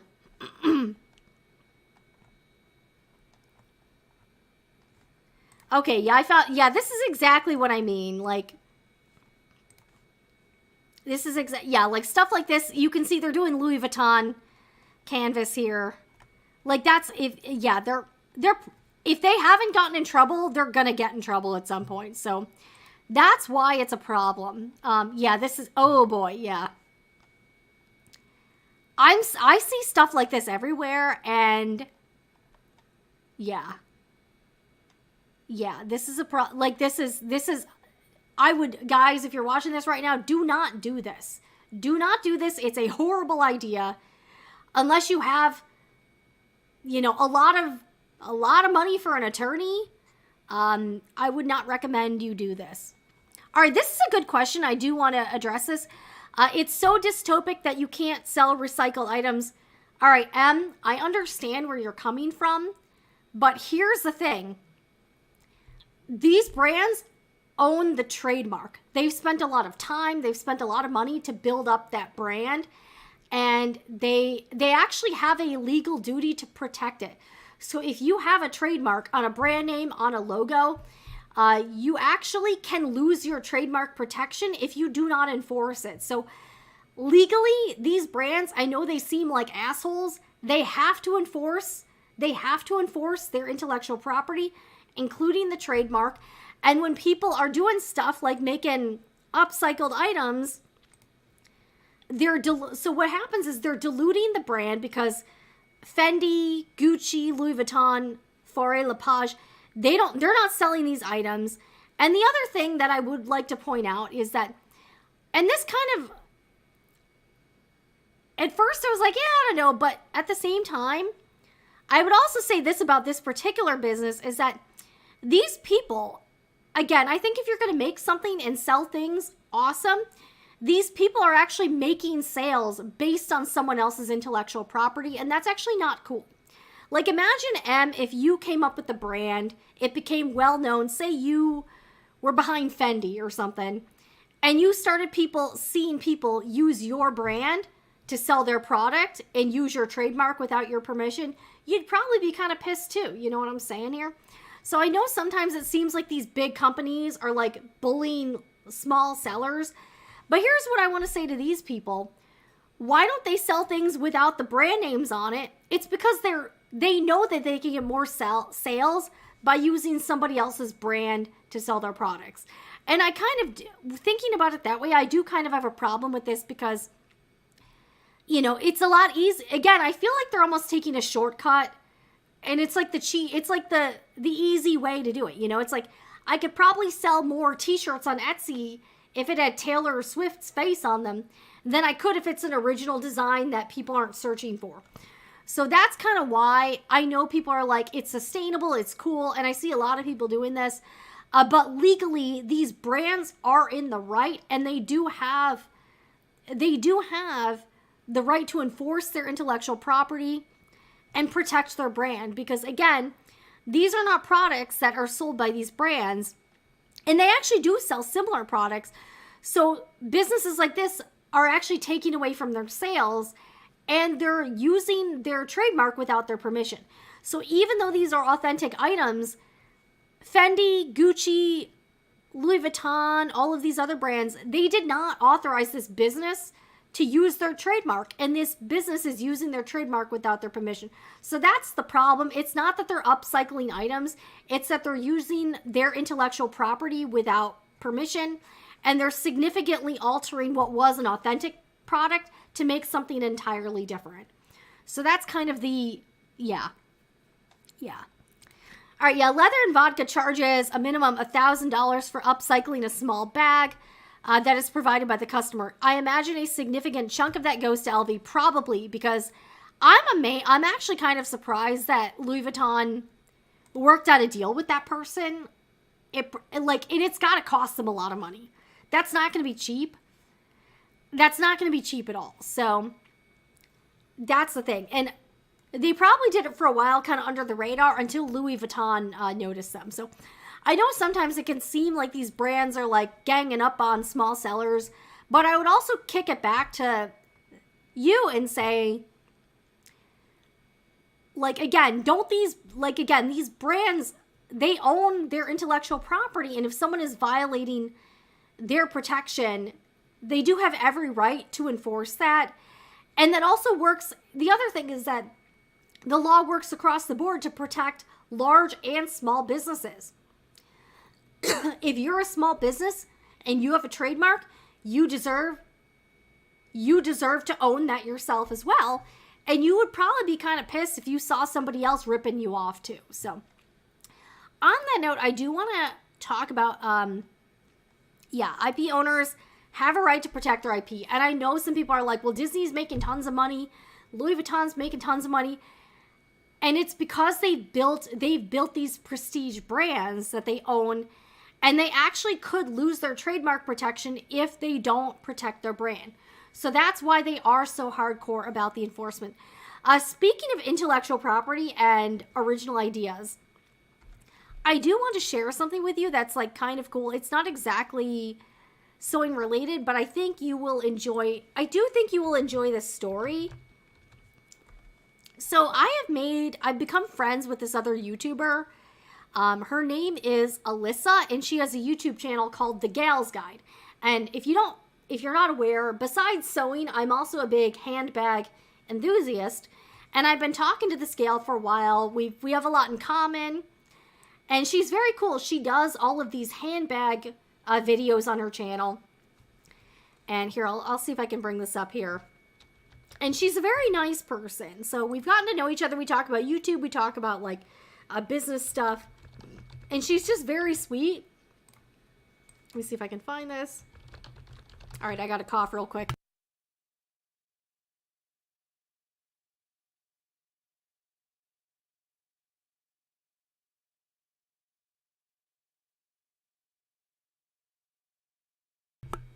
Okay, so this is my internet friend, Alyssa.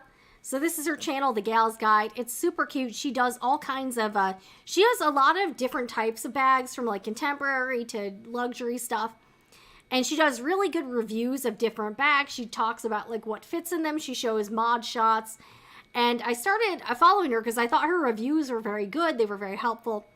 And we started talking online.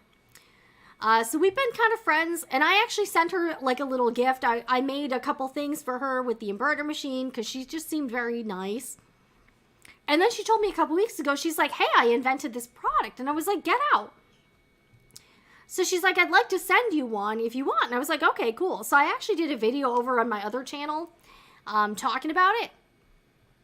And she actually invented something, and it's like super freaking cool.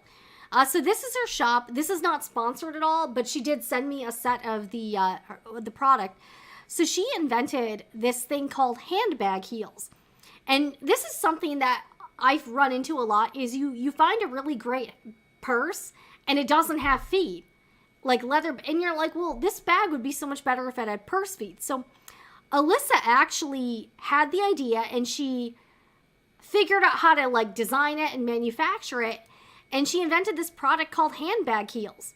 So what they are these, they're removable, magnetic, which is cool because I do the sew tight stuff, non-abrasive, temporary purse feet. So I love the name. They're called handbag heels. She has a lot of different styles. Here, I'll show you guys.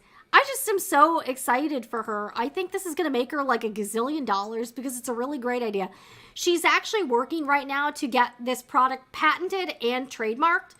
So she's trying to get like the Gal's Guide or like handbag heels trademarked. She's trying to patent this idea. So they come in round or square. They come in different finishes.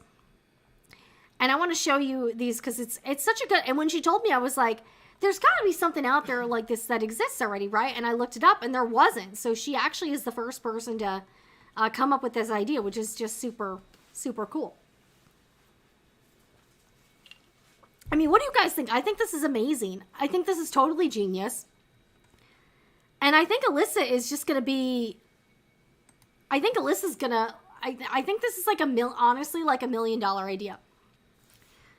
So I want to show you guys.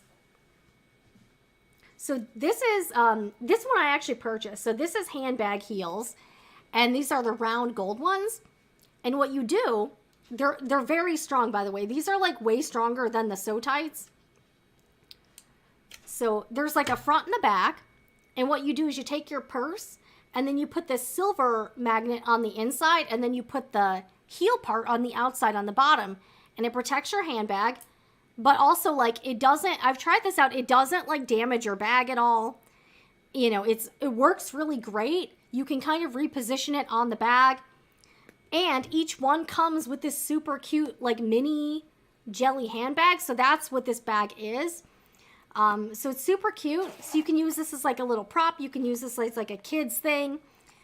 You can, you know, put stuff in it. It's just a really cute thing. The packaging was super cool. So just a shout out to Alyssa. If you want to purchase these, it's at thegalsguideshop.com. I just think it's super awesome. And I was like, I can't believe no one else has come up with this yet because it is totally genius. You can check, she has some videos on how to, I also did a video on how to use the product. I just think this is such a great idea. And she designed these so well. Like, they feel really nice quality. The quality is really nice. And her GG Gals Guide logo is in all of the bottoms. But it's so easy to use. I just think this is such a neat thing. I hope she sells like a gazillion of these things. I think it's so amazing. So yeah, if you have a bag and you're bummed because it doesn't have purse feet, you can now, you know, have a solution. And that's the thing, she thought of this herself. She said it took a lot of work, but I've been talking to her about like creating the physical product because it's just such a neat idea. And I think it's awesome that she actually had an idea and figured out how to execute it and turn it into like a physical product. And I just think it's awesome. So here, yeah, these round ones are so cute. And also another good thing is that I like that these are removable. So like, you know, you can replace them. Like again, and sometimes on your handbag, you get wear on the bottom. Like the feet are the first thing to show wear and tear. But because these are not permanent, you can just switch them out. Like if these, you know, if something does happen to the purse feet, you can just put another one on. So yeah, they're easy to use. The magnets are like super strong. So just a quick shout out to Alyssa from the Gals Guide and Handbag Heels. I think it's just an incredible cool thing. And I was just really fascinated by the whole process, like how she got those made, how she thought of it, and how she got to like the point where she could manufacture an actual product. So I think she's going to sell a ton of them on her website. So I just wanted to share that with you because I think she's a fellow YouTuber. She's super nice. And I think it's a really good example of how you can turn like something you like into a business. And also like, I just love the fact that she had the idea and she figured out how to make it happen. Like, I think there's something we can take away from that. So I just think it's super cool. Yeah, I think it's such a neat idea. Magnets are very, yeah. And they're priced, I think the product is priced at $21.99 or something. The magnets, and I've heard this from the So Tights people, the price of magnets has gone up a lot. And also Alyssa spent a lot of money and time to, she had to do prototypes. She had to like get different, you know, so she spent a lot of her own money to get the product made and to get it to where she wanted it to be. I just think it's so awesome. So check it out if you'd like. It's at thegalsguideshop.com. It's right here. And there is a cost for shipping, but it comes in a really beautiful box, and it also comes with that mini handbag. And you can actually choose the color of the little bag you get. So you can, like, it's not one of those things where you just get what you get. You can actually pick. So here, so I'll add this bundle. So you can choose square.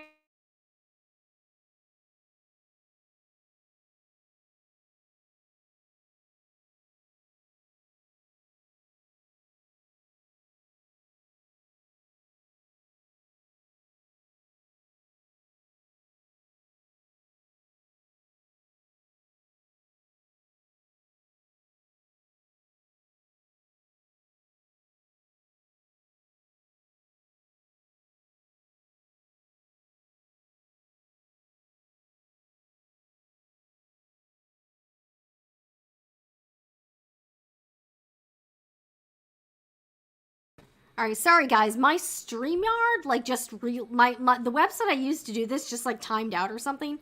But anyways, I think it's a really great idea. Okay, yeah, sorry guys.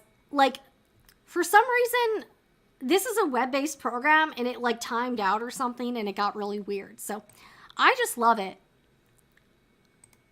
I wonder if they affect your phone in your handbag or tablet. You know, I don't know, Denise.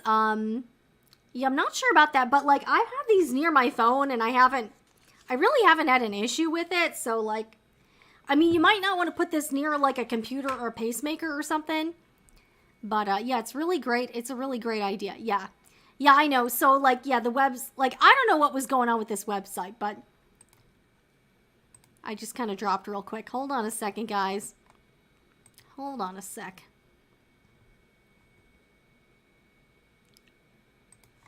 Okay. All right. All right, here's a good question. So, okay.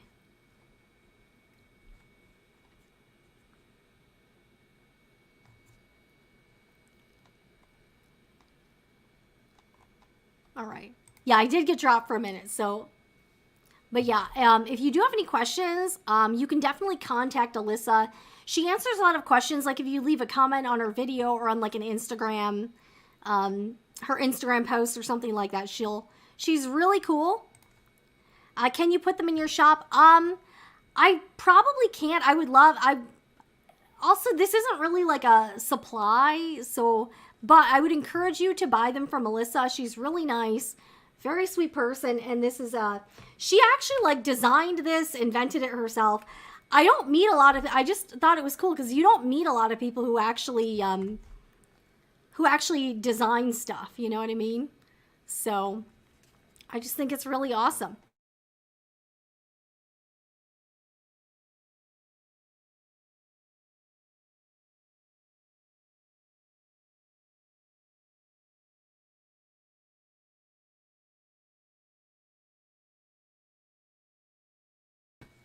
Geez, I don't know what's going on with this website today, but it keeps like timing out. I don't know. I'm having some weird issues. So,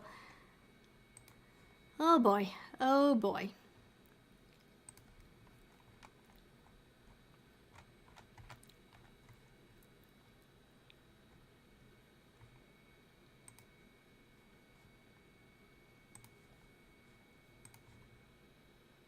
Yeah, I don't know what's going on, but this website just keeps like timing out and then like I get kicked out of this thing. It's very weird. I hope you guys can hear me okay. Hope you guys can hear me. But yeah, buy them from Melissa. It's at thegalesguideshop.com. And she ships, I believe she's starting to ship internationally as well. But if you have any questions, she's very responsive on social media. So if there is something you're looking for, okay, I'm trying to make sure I'm cool here. Yeah, I don't know what's going on. Like this might happen again, honestly. I don't know what's going on. The other thing, I don't have a K-drama corner this week, but I do have another show.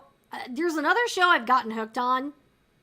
There's also another topic I don't know if I want to talk about, but it has to do with like other YouTube, like kind of the YouTube sphere. I don't know if I'm going to get into it, but there is a show. So I have that like streaming service, HBO Max. It's just called like Max now. I don't know exactly why they decided to make that change, but I've noticed Max has been going through some changes and they're adding a bunch of stuff. And I noticed recently that now I have access to all of the TLC shows, which is kind of strange. And I started, like, I was at the homepage and this show popped up that was recommended to me. And I was like, what's this? So I want to share with you what I've been watching lately because it's kind of a wacky show. Like, I don't even know how I got into watching this show, but other than like HBO Max putting it in front of me. But it's this show called, I don't know if you guys have heard of this. It's called Outdaughtered. And I was like, what the heck is this?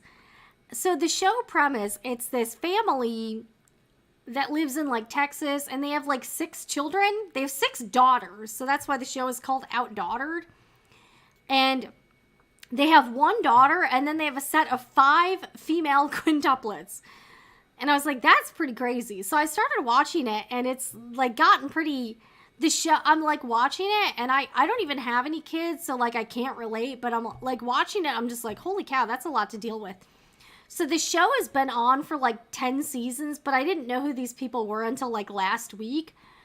So I have a lot to catch up to and it's weird watching these people like 8 years ago, knowing that their kids are like much older now and I'm watching them when they're like babies and toddlers. So this family has quintuplets. The whole thing is nuts. Like I cannot imagine life with 6 children, let alone 6 daughters, including female quintuplets. So it kind of journeys their whole experience with having all the babies. They're on like season 10 now. And it's a wild show. I'm just like, this is crazy. They got, the 6 kids. Like, it takes them forever to do anything because they got 6 kids. Their life looks very hectic to me. I don't know. Have y'all seen this show? Have y'all seen the Outdaughtered show? It's just, I am just very fascinated with how these people live. In a family with 8 people, 7 females under one roof and 1 guy. Like, I can't imagine being the dad and living with seven females. I think that would be hard for me, and I am a female. I think that would be rough. So, yeah, HBO they've been getting some weird stuff lately. I wish they would just call it HBO Max instead of Max. Like, I just think the changing names is, like, very confusing. And I'm like, what the heck is going on? So, if y'all have not seen this show, it's pretty wild. If you have TLC or if you have, like, HBO, I believe or HBO Max, you can watch it. If you have cable, I think you can watch it. But it's on, like, the 10th season, and I'm like, this show is just wild. Like, I just cannot believe. I don't know how you could, like, survive the day with 6 children. I don't even think I could handle, like, one child without losing my mind. So here they, okay, oh, and also, you can't see the other ones, but I'm in deep, like, I know who they all are now. Oh, and 2 of the quints so they have 5 quintuplets, but 2 of them are actually identical twins. I still can't tell the twins apart. I'm hopeless with that.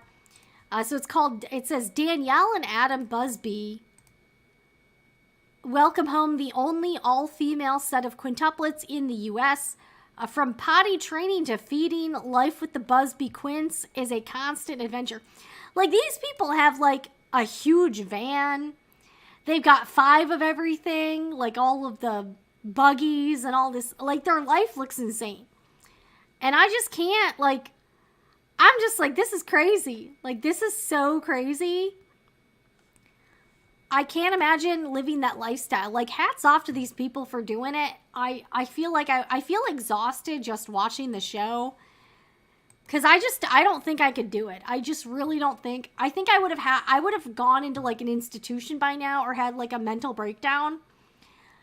And that's the thing. I've gone on some subreddits to, like, see what people are talking about with this show. And a lot of people are, like, criticizing the parents. They're very hard on the parents. I'm like, geez, like, these people have 6 kids. Like, you would probably, they're on a reality show. People would probably find stuff to criticize about you too.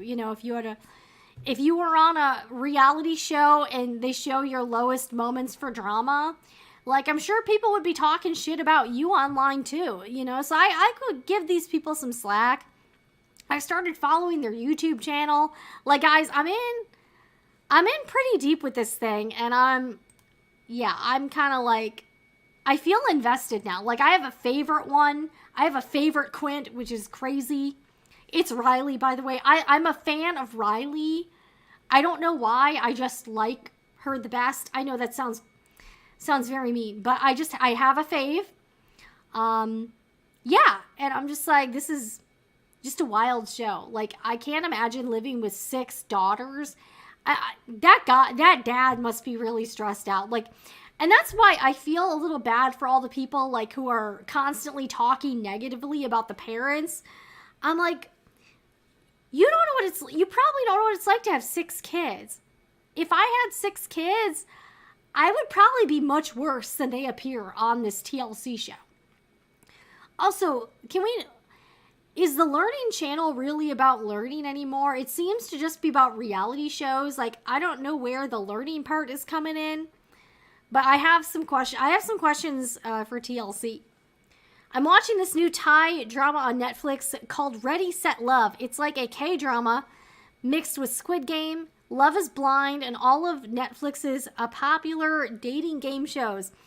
Yeah, things are getting really weird with the reality shows. I think it's almost like they feel like they have to up the ante and be like the wackiest show out there, or the most dramatic, or like, it's all for, like, to get people just have such short attention spans, and I feel like the bar the bar for what actually gets your attention now is so high. It's got to be like really out there for you to even like give it a second look. It's just nuts. Like it's just freaking nuts. All right. There's been some other stuff. I like kind of want to talk about it, but I don't know. It has to do with YouTube drama, but it's like a crazy story. I know this is supposed to be about sewing news and stuff, but let me know in the chat. Type 1 if you would like me to get into this. I don't know if I want, like, it just has nothing to do with what I normally talk about, but I've been obsessed with this whole thing this week.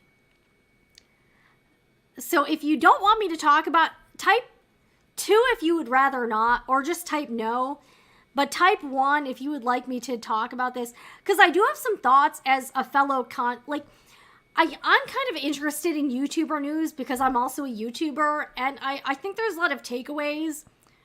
I could talk about this topic for hours though. So just to warn you, I have some strong feelings about this whole thing. But it's pretty controversial. I'm also going to have to talk about it in a way that doesn't get me demonetized. So I'm not really sure if I want to open this can of worms. But if I do, I'm probably never going to shut up. So I don't know.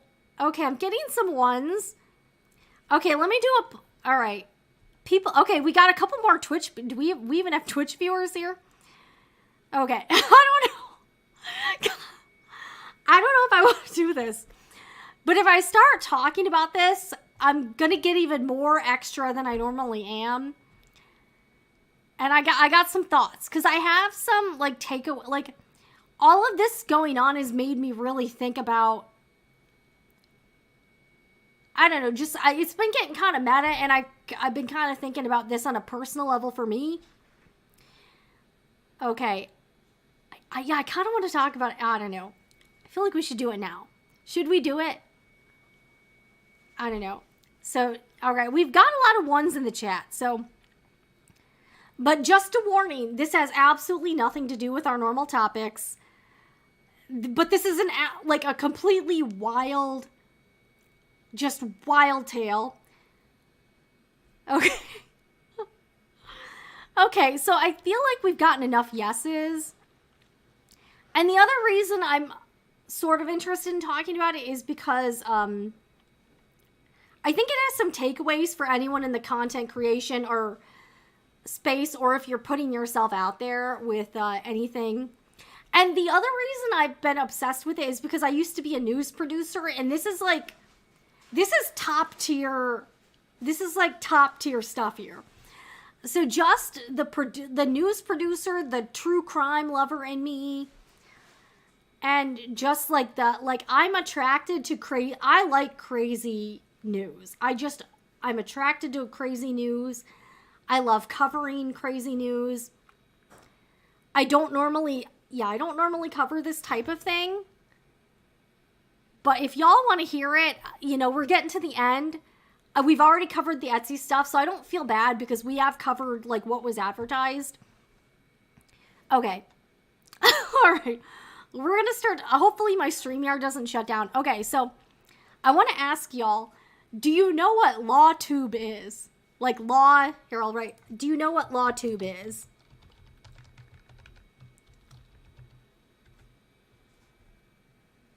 Okay, so LawTube is this like corner of YouTube of YouTube lawyers who cover court cases, they cover trials, and they talk about legal matters. And there's a bunch of attorneys who kind of, like, it's not like an organized group, but it's sort of like a genre of YouTube. So, and that's the thing, I feel like the sewing people don't really have the same equivalent. Like, there are sewing vloggers, or there are, like, crafty YouTube channels. But I feel, and I do think there's a takeaway for the sewing peeps, because I feel like we need something equivalent to LawTube, like SewTube, like, where we all kind of get on the same train. And it becomes popular. Like, I feel like we're not there in the sewing space. Okay, so lawyer, he actually, yeah, I know what you're talking about. Yeah, he actually kind of is in my area.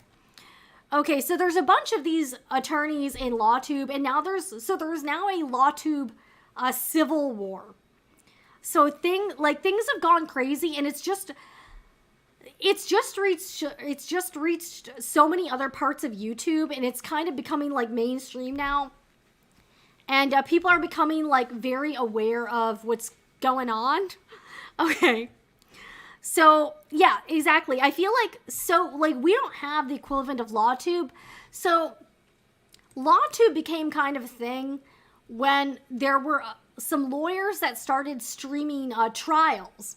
So, what they would do is, like, and I can speak to this from a media side because I can say definitively, I worked at CNN for about 5 years, and there's like CNN, and then there's HLN, which is headline news. And headline news, or HLN, they just got bonkers numbers whenever there was a trial. So the interest in trials is just super high. That's not necessarily a new thing. Like some of the trial, like the O.J. Simpson trial in the 90s, that was sort of the beginning. I think that was sort of like the beginning of public interest in criminal proceedings. So trials have been a hit. Like whenever there's a high profile trial, HLN would just get insane ratings, better than CNN. So some of the ones that were really high of interest were the Jodi Arias trial. She's the woman who was convicted of like murdering her boyfriend. There's other, like there have been quite a few. Casey Anthony. There's like some that are very controversial. There's like George Zimmerman, like Kyle Rittenhouse, the Murdaugh trial with that guy who, I think he's trying to appeal, but he was convicted of murdering his like wife and his son or something. So I can say that as a former news producer, people love trials and people love true crime. I think those topics have like really exploded in popularity even more recently because of LawTube. So a few of these lawyers started, basically they would watch like the Law and Crime Network, which was streaming these trials. They would kind of stream snipe, so they would pull it up on their own channel, and they started doing these panels of attorneys, and they would like comment on the trial. So the most recent high profile trial was, there's one going on now with like this lady, Karen Reed, who like, I think I haven't really been keeping up with this one, but she's accused of murdering her police officer boyfriend or something. And there was Johnny Depp and Amber Heard. So the Johnny Depp Amber Heard was sort of like the heyday top, like that was sort of like the pinnacle of LawTube. So there are a lot of attorneys that do it, and there's like more so like as it started becoming popular, you started seeing more and more lawyers jump on the train. They started doing the trial stream. And I think what makes it relatable for me is the fact that I do live streaming too. Not trials. That's the thing. There's really nothing equivalent for me to do. I talk about sewing news and stuff. So that's sort of like, I guess, how I got into it. Because I was like, it would be cool to have a place where you could talk about like what's going on with the sewing world. But all of these LawTube people, they made a lot of money. Like I heard, one of them was talking about how they were making $10,000 to $30,000 per day streaming these trials. So they would put it up, and I think so. I think there's a few reasons for this phenomenon. One, I think it's because people love trials. So people love trials. The other thing is that because this was going on all day, like I've kind of noticed with live streaming, in order for you to really get like an audience with a live stream, you really kind of have to stream for a long period of time. So streaming for a half an hour, it's going to be hard for people to like catch the stream because it's so short. So because these streams were like 8 hours, 10 hours a day, it gave people a lot of time to like jump on the stream, join the chat. It was very interactive. There was a community feel. And because there were so many people in the chat, in order for you to get any attention or get your chat read, people had to start super chatting. So like that's where you like attach money to the comment. So one of the attorneys that was like very early to the game. In fact, a lot of people think that he kind of started the LawTube genre, because he was probably one of the earliest people to do it. Is this guy named Nick Rekieta. So Nick Rekieta was like this, you know, I don't think he's like very practicing. He was like he lives in some small town in Minnesota. And he was one of the very early people to do it. And his channel is called, here, I'll bring this up. It's called Rekieta Law. So I don't know if you know who Rekieta Law is, or Nick Rekieta. I actually did watch some of his stuff because I was interested in some of the cases. So here, I'll sort of bring this up here. So, and I'm just kind of fascinated with this because just to me, it's like watching a car crash in slow motion. Like this is getting so crazy. It's just insane. You know what yeah. So you know I was talking about, so Angel, do you know what is going on with Nick Rekieta? Like, this story is so insane. This is going to be like the next Netflix documentary. I think some of the more mainstream media will probably pick this up at some point because the details are just too weird. The details are too bizarre, and I've become obsessed with this whole thing because it's just so beyond weird. I can't even, like, I am having a hard time comprehending okay, so here's the channel. So this is Rekieta Law. He's been losing subscribers over the past like year or so. So he was like one of the kingpins of LawTube, and this whole thing is just so freaking like crazy. You know what I'm saying? So, and so he does some video. Yeah, Angel, we're gonna get into this. So let's look at some of his most popular videos here.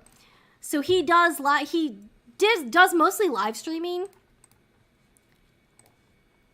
Okay, so let's look at his numbers. So his more recent numbers have not, you know, he's getting like 11,000. He's getting, 20,000 live viewers over here. But if you go to the most popular videos, they're all Johnny Depp, Amber Heard. And top stream, 1.3 million views, 1.1 million. Like, look at how many over 1 million. So, I mean, imagine getting 1 million views on a live stream, which is hard. And I can't even, apparently he made like over $1 million in super chats, which I can't even, like, this guy had it made. Like, he turned his YouTube channel into a freaking money printer, and it's just crazy. So, this is Rekieta Law. So, I don't even know exactly how to get into this story. Okay, let me see if I can find some coverage on Rekieta Law. So, basically, Rekieta Law, Nick Rekieta, he kind of portrayed himself as like this, like Christian, kind of normie, like regular dad. He's married. He has 5 children. So again, like that daughter family, this guy has 5 kids, and they're all like under 18. So the kids are like 6 to 16. So he kind of portrayed himself as like a family man, religious, like a homeschool family, that kind of thing. And, he really made it by live streaming all of these trials. He made so much money. Like, I cannot even tell you how much money this guy made. Like, I'm envious. Like, I don't think I will ever make as much money as a YouTuber. Like, what I've made in all time on YouTube, this guy made in a month on YouTube. Like, he had everything. Like, he was like at the top of the game, top of the food chain. I believe he is one of the most super chatted channels. Like, for a period of time, he was like number 1. Exactly. He made $100,000 in 2 days of live coverage. Like, I've never made $100,000 per year. This guy made $100,000 in 2 days. Can you imagine just sitting your ass in an office chair in your basement, firing up the live stream and just commenting on a trial that you're not even at, and making $100,000 in 2 days. I can't even imagine that. So here's the deal. So he's allegedly this family man. So he does stream on a few different platforms. He also had like this paid community. So people were paying him $5 a month or like $50 a year.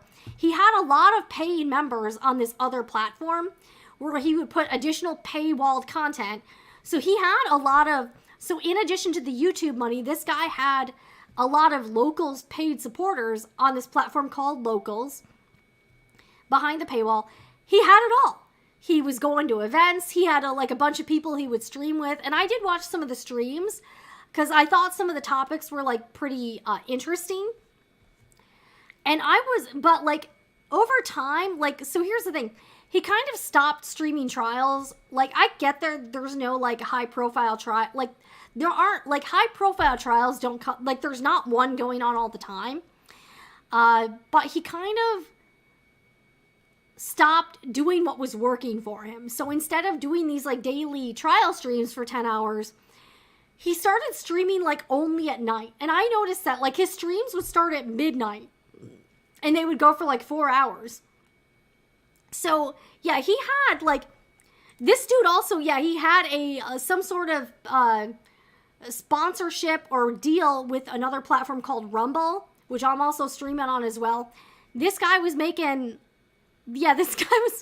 oh yeah, we're going to get to this. We're going to get to this angel. So instead of doing the formula of streaming the trials, having panels of fellow attorneys on and just printing the money, he started doing these shows that started at midnight. Like that's pretty late. It's tough to get an audience at 12 a.m. Eastern time.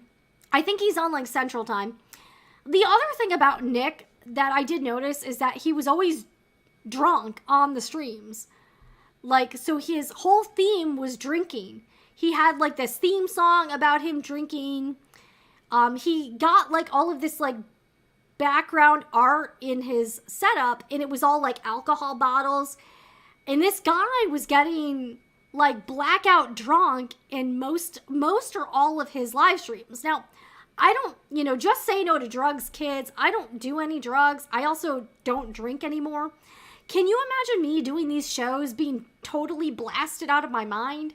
Like, I can't. Like, I barely, like, I have trouble doing these shows 100% sober. I can't imagine doing a coherent live stream to an audience of thousands of people being just totally out of my mind, which what he was doing.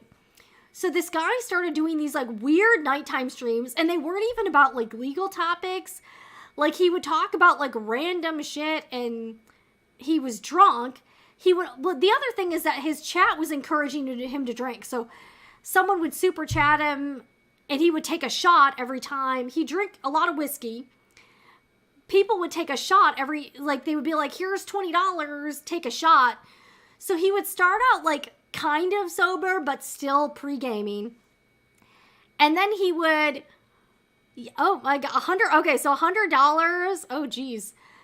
So he would start out like kind of okay, but then by the end of the show, this guy was just blackout drunk and blasted out of his freaking skull. I mean, so eventually that's probably going to hurt your, that might actually turn off viewers. Believe it or not, being drunk out of your skull might be a turn off to people. So if you're still with me, there is like so much more to this story. We are literally just getting started with this. Okay, so I want to try to bring up a news story because, yeah, he's been covered in the news. So a few months, this has been going on for probably like at least 6 months. People started noticing he seemed kind of strange. Like he was rambling, he was like slurring, and he was like not okay. People also noticed that this guy was losing weight. So if you look at photos of this guy from like 5 years ago, his face is very sunken in. He's very, he looks kind of emaciated. he doesn't look okay, and he's lost a ton of weight. So people started becoming concerned about his general, health and wellness when he started becoming like a skeleton, and he seemed blasted out of his mind on all of his streams, right? Okay. Oh, thank you, Denise, for watching. I appreciate you. So, yeah, we're gonna get to the story. So, people were becoming concerned. I think a lot of his audience also noticed that a lot of the people he would stream with, like regularly, he kind of, like, they weren't streaming anymore. So a lot of them would stream together and they would go on each other's shows. And people also started noticing that he wasn't really doing that a lot. And people were starting to, like, distance themselves from this guy, Nick Rekieta. So...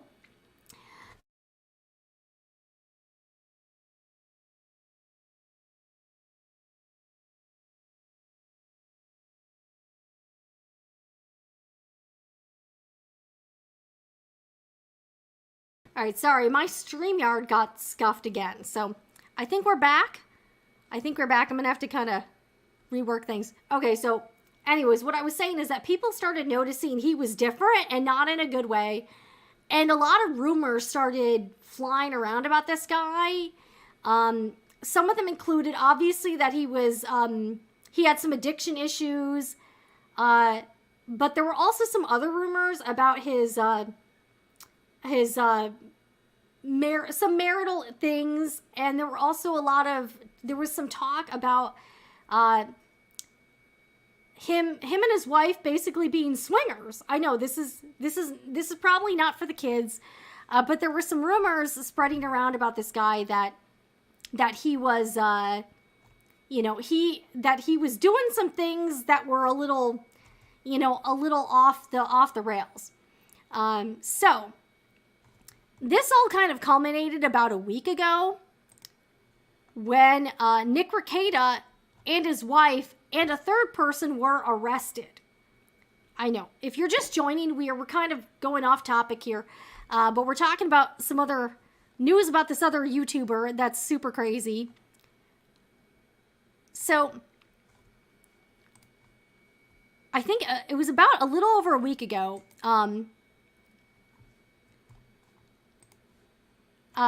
Nick was arrested, and he's facing, I think, drug and like child neglect charges or something like that. So this all happened, and people are going insane. Like, this is the crazy, like, and when you dig, like, I've kind of gone down the rabbit hole, and I've spent way too much time looking into this. It's like crazier than you would even think. All right, so this guy, Minnesota-based lawyer and online legal analyst, Nick Rekieta, is facing a drug charge in Kandiyohi County. Rekieta was arrested Thursday along with his wife, Kayla, and a fellow online personality.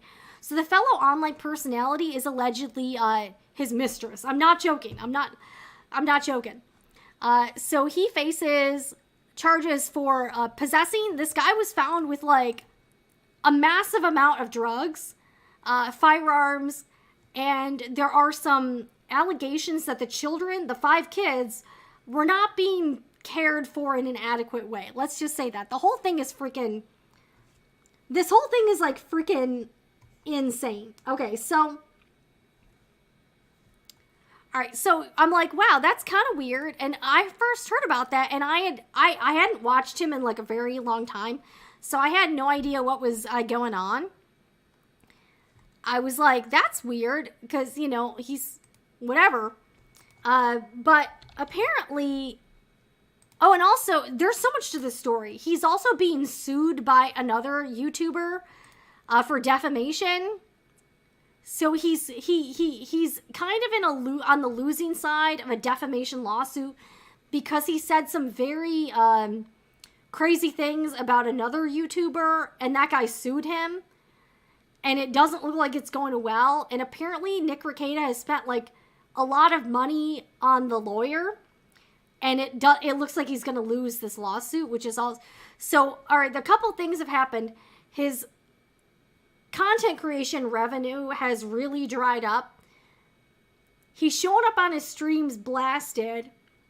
And he's currently in the middle of another guy suing him for defamation, and it's not going like super well, right?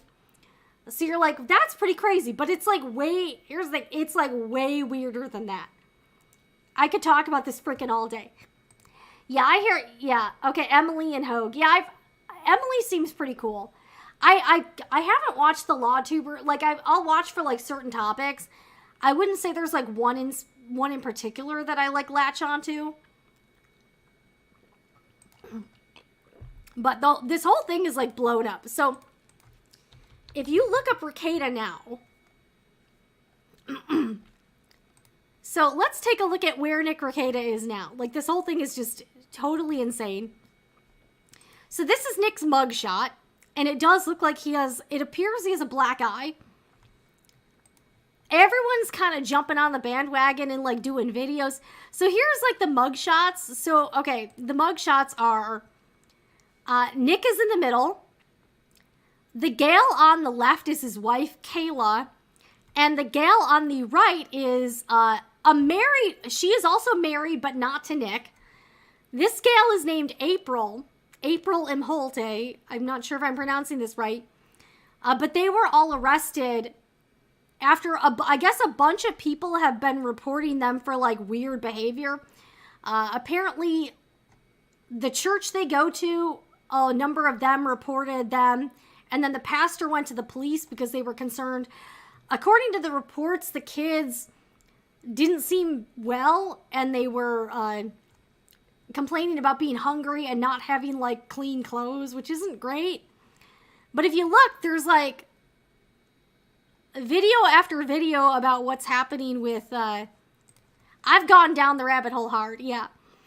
So this whole thing is just so insane. How is this possible? Like, how are these people into such weird stuff? Like, there's like hundreds of videos now about what's going on here. Every law tuber is covering, but I don't, like, how can you go from making millions of dollars from streaming trials to becoming a junkie and becoming like a swinger? I don't know, like that. That's where my brain can't wrap I just can't wrap that around my head. You know what I'm saying? Like, how do you go from being like a family dude with like 5 kids and everything's going great to like showing up drunk on your streams? Oh, and by the way, he took down this stream, but there's like clips of it everywhere. The last stream he did before his arrest, he is like the guy is a total mess. Like, it's just like, here, I'll see if I can find the clip. He's a total mess. Okay, there's this channel called Alyssa Clips that's been like, there's 2 channels that have been sort of like clipping all of the relevant stuff. It's like Alyssa Clips and this other channel called Kino Casino. I know, it's very weird. So those are the 2, like, I would say, like, probably best sources if you want to keep up with this just insanity. So Alyssa Clips posted, like, this stuff is weird, guys. Like, this is beyond weird. I can't even with these people.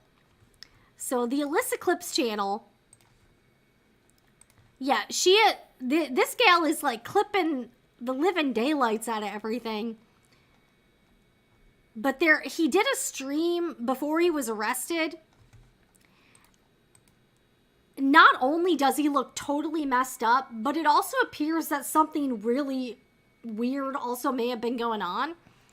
And, this guy is just, his life is falling apart. Like,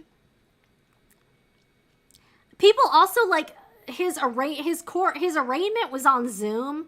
So people, like, recorded that. They were streaming it. It was, like, crazy. Okay, so here is the... Yeah, so here's the stream where he's, like, super messed up. And it did look super, like, bizarre. Like, this was, like, beyond strange. Okay, so here, I'll kind of try to show this to you.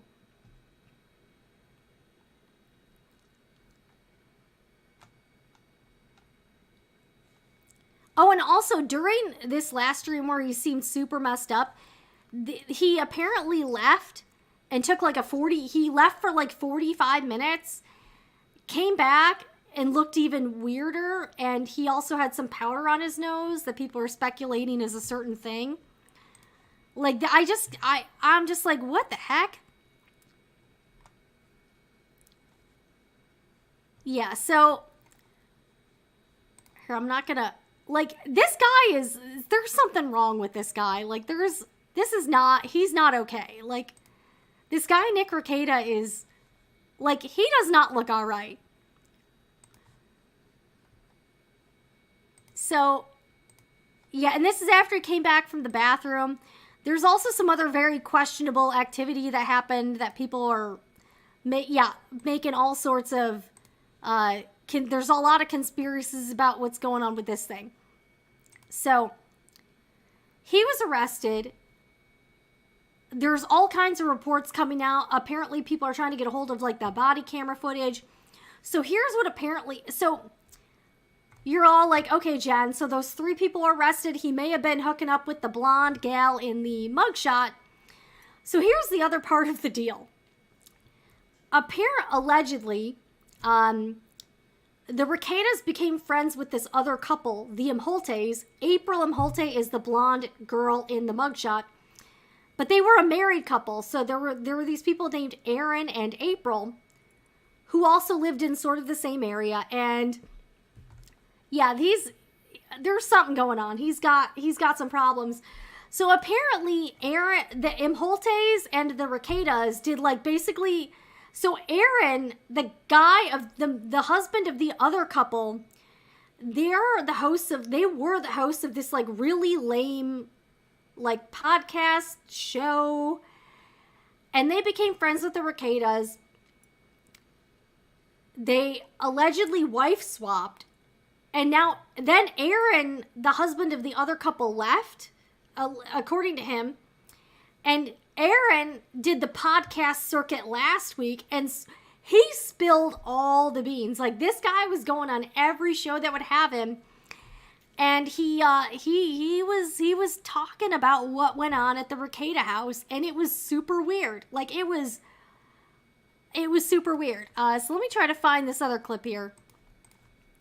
Yeah, I was just like, this is, like, it was beyond anything. The details this guy Aaron gave. So Aaron is sort of the disgruntled husband of the blonde gal.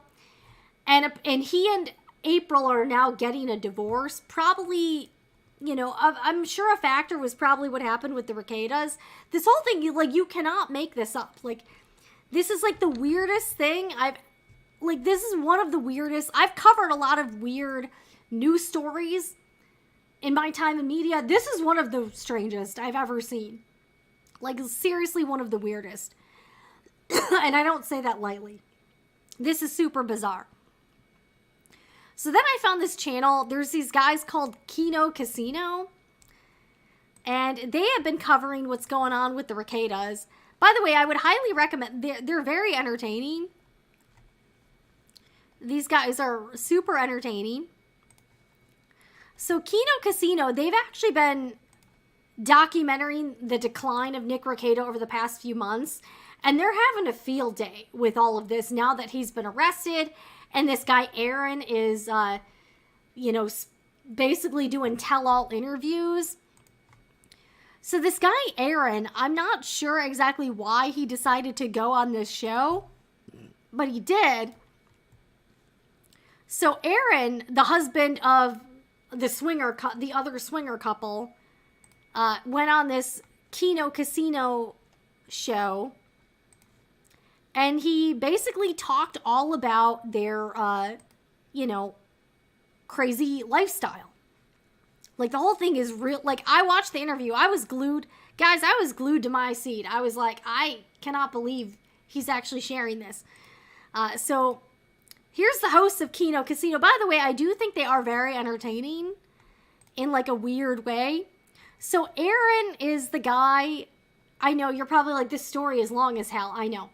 Aaron is this guy in the upper right-hand corner with the steel toe in the back, steel toe show. He's in the blue camo shirt.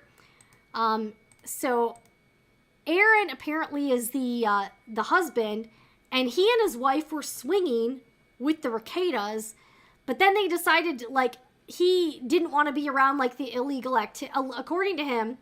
So according to him, he was hooking up with Mrs. Ricada, Kayla. He claims to have fallen in love with her. I'm not joking. This is, like, super bizarre. But then he said he also has 3 kids from a previous marriage, not with April. So April is like his second or third wife or something like that. The other weird thing is that Aaron and April used to host this show together, the Steel Toe Morning Show, which, by the way, is awful. I don't know how this show exists because it's freaking terrible. Like, I don't even know how they make any money or anything like that. But Aaron says that he was involved with Kayla Ricada, Nick's wife, while April was involved with Nick Ricada. So they had kind of like switched partners. But then he said that he didn't want to be around the illegal substances anymore. And he decided to, like, he claims he decided to, like, leave the situation. And then a few weeks later, the Ricadas and his estranged wife, April, were arrested. So this whole thing is insane. But I've been kind of obsessed with it because it's just so, like, it's just so weird. I can't not be interested in what is going on. But, like, this is just so bizarre. Like, I can't even fathom how you would get yourself into such a situation and end up, like, like, I don't even know. Like, I feel really boring compared to these people. But I guess that's a good thing, because I'm not in jail, and, I'm not in jail, and I'm, not getting divorced, I guess. Yeah, exactly. This whole thing is just super crazy. And for the 27 people still watching, I just can't get over how bizarre this is. Like, and I just keep seeing more and more, like, weird details coming out about this whole thing. And I'm just kind of interested, both as an ex-news producer and as, like, somebody else who's on YouTube. Because, like, I just can't imagine being, like, that out there, that off the rails. You know what I'm saying? I just can't even, I just can't even get there. Like, how do you get there? How do you go from being, like, a married father of 5 who, like, goes to church? Oh, and by the way, he brought the mistress to church. Like, there's video, like, the church, like, I've been getting real deep, guys. This has been, like, my second job, my part-time job. Like, yeah, the whole thing is weird. All right, yeah, if you guys got to go, I understand. If you want to catch the replay, cool. I'm getting deep. I did warn you guys. This whole thing is super weird. This whole thing is just super weird. Yeah, and, like, the church they go to streams the services, and people are unearthing footage of, like, them all at church. And the Ricadas actually brought April, the mistress chick, to church. Like, no wonder the church people are like, what is going on? Like, you're bringing her to church. I mean, like, if you want to keep things on the DL, like, I would probably, maybe keep it private. Also, the children were in the same house that all of this was going on. Apparently, all 4 of them were sleeping in the same bed for a while. Like, I just can't. Like, this is so strange. Yeah, oh, and now there's a civil war of LawTube. So, there's 2 camps. LawTube has kind of been divided into people who are, like, simping for Nick or, like, calling out Nick on his behavior. So there's been sort of, like, a very public divide between, like, if you're pro Nick, like, you're kind of, like, making excuses for him and you're, like, sticking up for him. Or if you're like, Nick, this is messed up, like, you gotta stop this, buddy. So a lot of the LawTubers are now, there's a lot going on. Apparently there is body camera footage from, like, 9 different, so apparently the house, according to the report, the house was very dirty, and it looks like people haven't really been, like, doing basic everyday chores around there. They have 5 kids. Like, also, they were doing all of these adult activities under the same roof as the 5 kids, which is kind of weird. like, all of it's pretty weird. Like, all of it's pretty strange. And I just can't.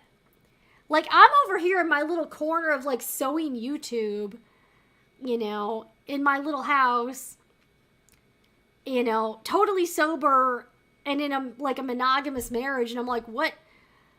Like, am I the weird one? Like, that's the thing. It makes you question, like, am I the weird one or are they just really crazy? Like, and it just makes you really question. It just makes you question, like, reality. You know what I'm saying here? So I've been really, like, obsessed with this whole thing. Yeah. I'm just like, this is nuts. Like, this is just totally nuts. And all the lawyers, like, but yeah, this, all right, Angel, you need to watch the Keno Casino guys rag on him really hard. They're going in hard, and they've actually been documenting his decline for months. They've been reacting to his, like, weird streams or, like, strange behavior. And looking at the clips, it is really strange. Like, I didn't notice it because I haven't really been watching the guy, but all of his regular viewers seem to have noticed that he's, like, he hasn't been okay for a while. His marriage seems to have some issues. And the other thing is, if you watch clips of this Steel Toe Morning Show, they've also been, other people have been documenting that couple seem to have a lot of cracks in the relationship, even on the air. Which is, like, really strange. Like, the whole thing is, like, this is so nuts, guys. I'm not even in their same genre, and I'm over here like, what the hell is going on with you people? Yeah. I wonder if it was an existing undercurrent of their previous lives, or if the spiral came after. I don't know. I don't know how you go from, like, church-going, you know, family guy to degenerate swinger. I'm not really sure. Like, and he apparently was doing a lot of stuff. Like, in terms of the drug use, apparently he was, like, a regular user, and definitely he definitely has addiction issues. And yeah, the whole thing. Also, they had a nanny for a long time, and the nanny even pieced out. She's like, I guess she was like, this is too much for me. I gotta get the F out. So the other thing I think that led to this downward spiral is the fact that they no longer had a nanny taking care of the children. But the stuff, here's the thing, like, I think if people want to do what they want to do in their private lives, whatever. The thing that I personally have a problem with is the stuff with the kids. That's, like, really not okay. I don't know what's going to happen. Like, so the kids, I believe, are not in their custody. I don't know. They both bonded out. So Kayla and Nick and April are out of jail. They're going to have some sort of hearing in August. And I guess people are petitioning for the hearing to be live streamed so that we can all see what's going on. And there's this online community called, like, Kiwi Farms, which I did stumble into because everyone's, like, talking about what's going on. And so here's the thing. So everyone wants to see the body cam footage. Like, are the police full of crap? Are they legit? And Nick is also claiming that, like, everything's been, like, misunderstood. I don't know how that's a misunderstanding. But everyone wants to see this body camera footage. And there's a lot of hours of footage. And the local law enforcement is going to, so here's the thing. I guess due to Minnesota privacy laws, they have to censor and, like, redact a lot of parts of the footage, which I edit video myself. That's going to take a long time and a lot of resources just to edit it to the point where they can release footage. And they're charging for the time, and it's going to cost at least $3,000 to release the body camera footage. But this Kiwi Farms guy, they've already crowdfunded, like, $6,000. So they also have to, like, blur out the kids' faces in the video to protect their privacy, and maybe, like, blur out other identifying info. So that's why everyone's like, why does the body camera footage cost $3,000? And I can tell you from experience just working in media, a lot of these government agencies will charge for, like, the time and the labor it takes to compile all of this information. So you can file a Freedom of Information Act request, but these government agencies can charge you for, for like the costs it takes their office to do. So the body camera footage is supposed to be coming out in a few weeks, and that could either exonerate or make the Ricadas look even worse. This whole thing is just so, I'm like, I can't, there's going to be a Netflix series, there's going to be like a movie, there's going to be a 1-hour ABC News special. Like, guys, that's coming down, because the details of this are just absolutely wild. I'm like, the four of them were sleeping in the same bed, and the fact that the other husband was like, going on all these shows and basically talking about everything that's what makes it even crazier, is that you have one of the four participants publicly giving interviews about what went on in the house, and it was pretty freaky. I was like, whoa, that's pretty strange. So anyways, if you have any questions, I've been going down the rabbit hole. I know way too much about the Ricadas and the Imholtz. Not sure how you pronounce their name. But yeah. Anyways, I hope you enjoyed that crazy story. I know it was a huge tangent. Yeah, the Kiwi Farms thing is, these people spend way too much time digging for, weird details. These people have way too much time on their hands, I think. Yeah, I'm just I don't know. Yeah, it was and that's the thing, if you look at the footage of him over the past year or so, it's pretty freaking bad. I don't know what else to say. I guess some takeaways for me, though, as a content creator, here's the thing, if you're, I hope this guy gets some help, and I hope he's able to get his life back together for the sake of the kids. But man, you freaking screwed up. You had it, this guy had it so good. He had it made. He was one of YouTube's top content creators, made a lot of money, had a lot of, authority in the LawTube space, and this guy threw it all away for, a weird lifestyle. I don't get it. I just don't get it. All he had to do was keep streaming these trials and collecting the super, it wasn't that hard. It wasn't that hard. I don't know, man. I'm just so many other YouTube content creators would kill to be in that space. They would do anything to be in that position, and this guy was there making tons of money, and he just screws it all up. What a major F up. I don't even know. I feel horrible for these children. I just don't get it. I don't get how you can have, this guy had everything. He had a great house, which apparently now is a vice's den. He had a wife, he had a family, a community, he was well respected. He had 5 kids, and he just threw it all away. I just don't understand it. But it really kind of makes you realize that, the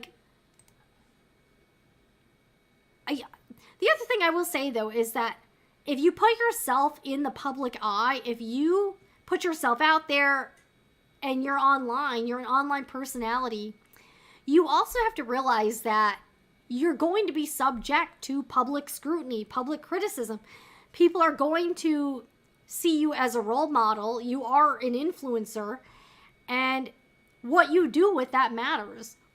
If you become a junkie, you can't get mad when people call you out about it. If you get arrested for firearms and child neglect, a lot of your audience is going to want some answers from you, and they're not going to give you a lot of grace. So I think there's a lot of takeaways from all of this. The funny thing is this guy, Nick, got out of jail. So if it was me, not that I would be in this situation, but if it was me, I would go totally off the radar.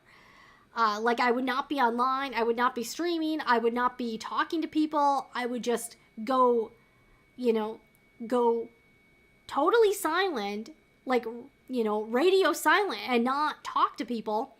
This guy continues to post stuff online. He's posting in his locals community. He's tweeting. He's replying to comments on Instagram. He's also been up in the live chat of some of his other friends, and he's super chatting, and he's talking about his case, which seems really stupid for an attorney to do. So that's the other thing where I'm like, dude, like, just shut up. Like, get an attorney, do what they say, check into rehab, get your life together, try not to go to prison, and stay offline. But this guy, it's almost like he's addicted to the online attention, which kind of concerns me as a content creator who spends a lot of time on the internet, is that this guy is terminally online. He can't help himself.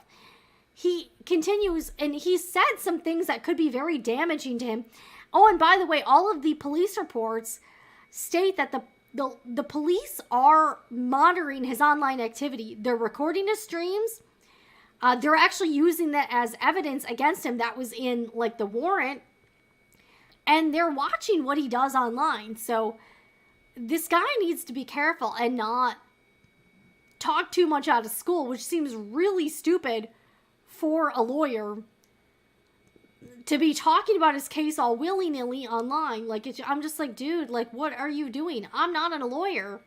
And even I know that that's a really bonehead move. So anyways, that is sort of part of the whole story with LawTube creator Nick Rekieta. I know that was a very long story.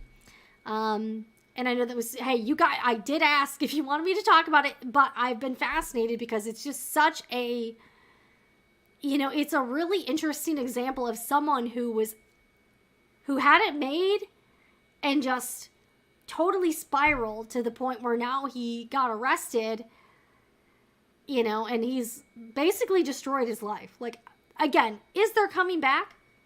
To some degree.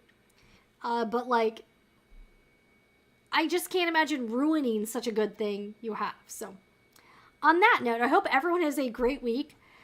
Stay off the bottle, I guess don't stream while you're, out of your mind. I mean, I'm kind of crazy anyways. I don't need any performance aids in that department. But I hope everyone has a great week. I know we've gone very long tonight. I'll catch you guys again next Sunday at 6 p.m. If you are watching on the replay or live, if you could hit the like button on the way out. If you enjoyed this show, I'll see you guys again next Sunday, 6 p.m., same time, same place. We'll have more fun. I know we definitely got off on a little bit of a tangent, but I've been so engrossed in this. It's been hard not to, it's been really hard for me not to talk about it because, that's all I've been watching this whole week. And it's just so crazy. So I hope everyone has a good one. And yeah, I'll see you guys again next Sunday, 6 p.m., where we mostly talk about sewing news. All right, guys, have a good one, and I will see you again for the next live show.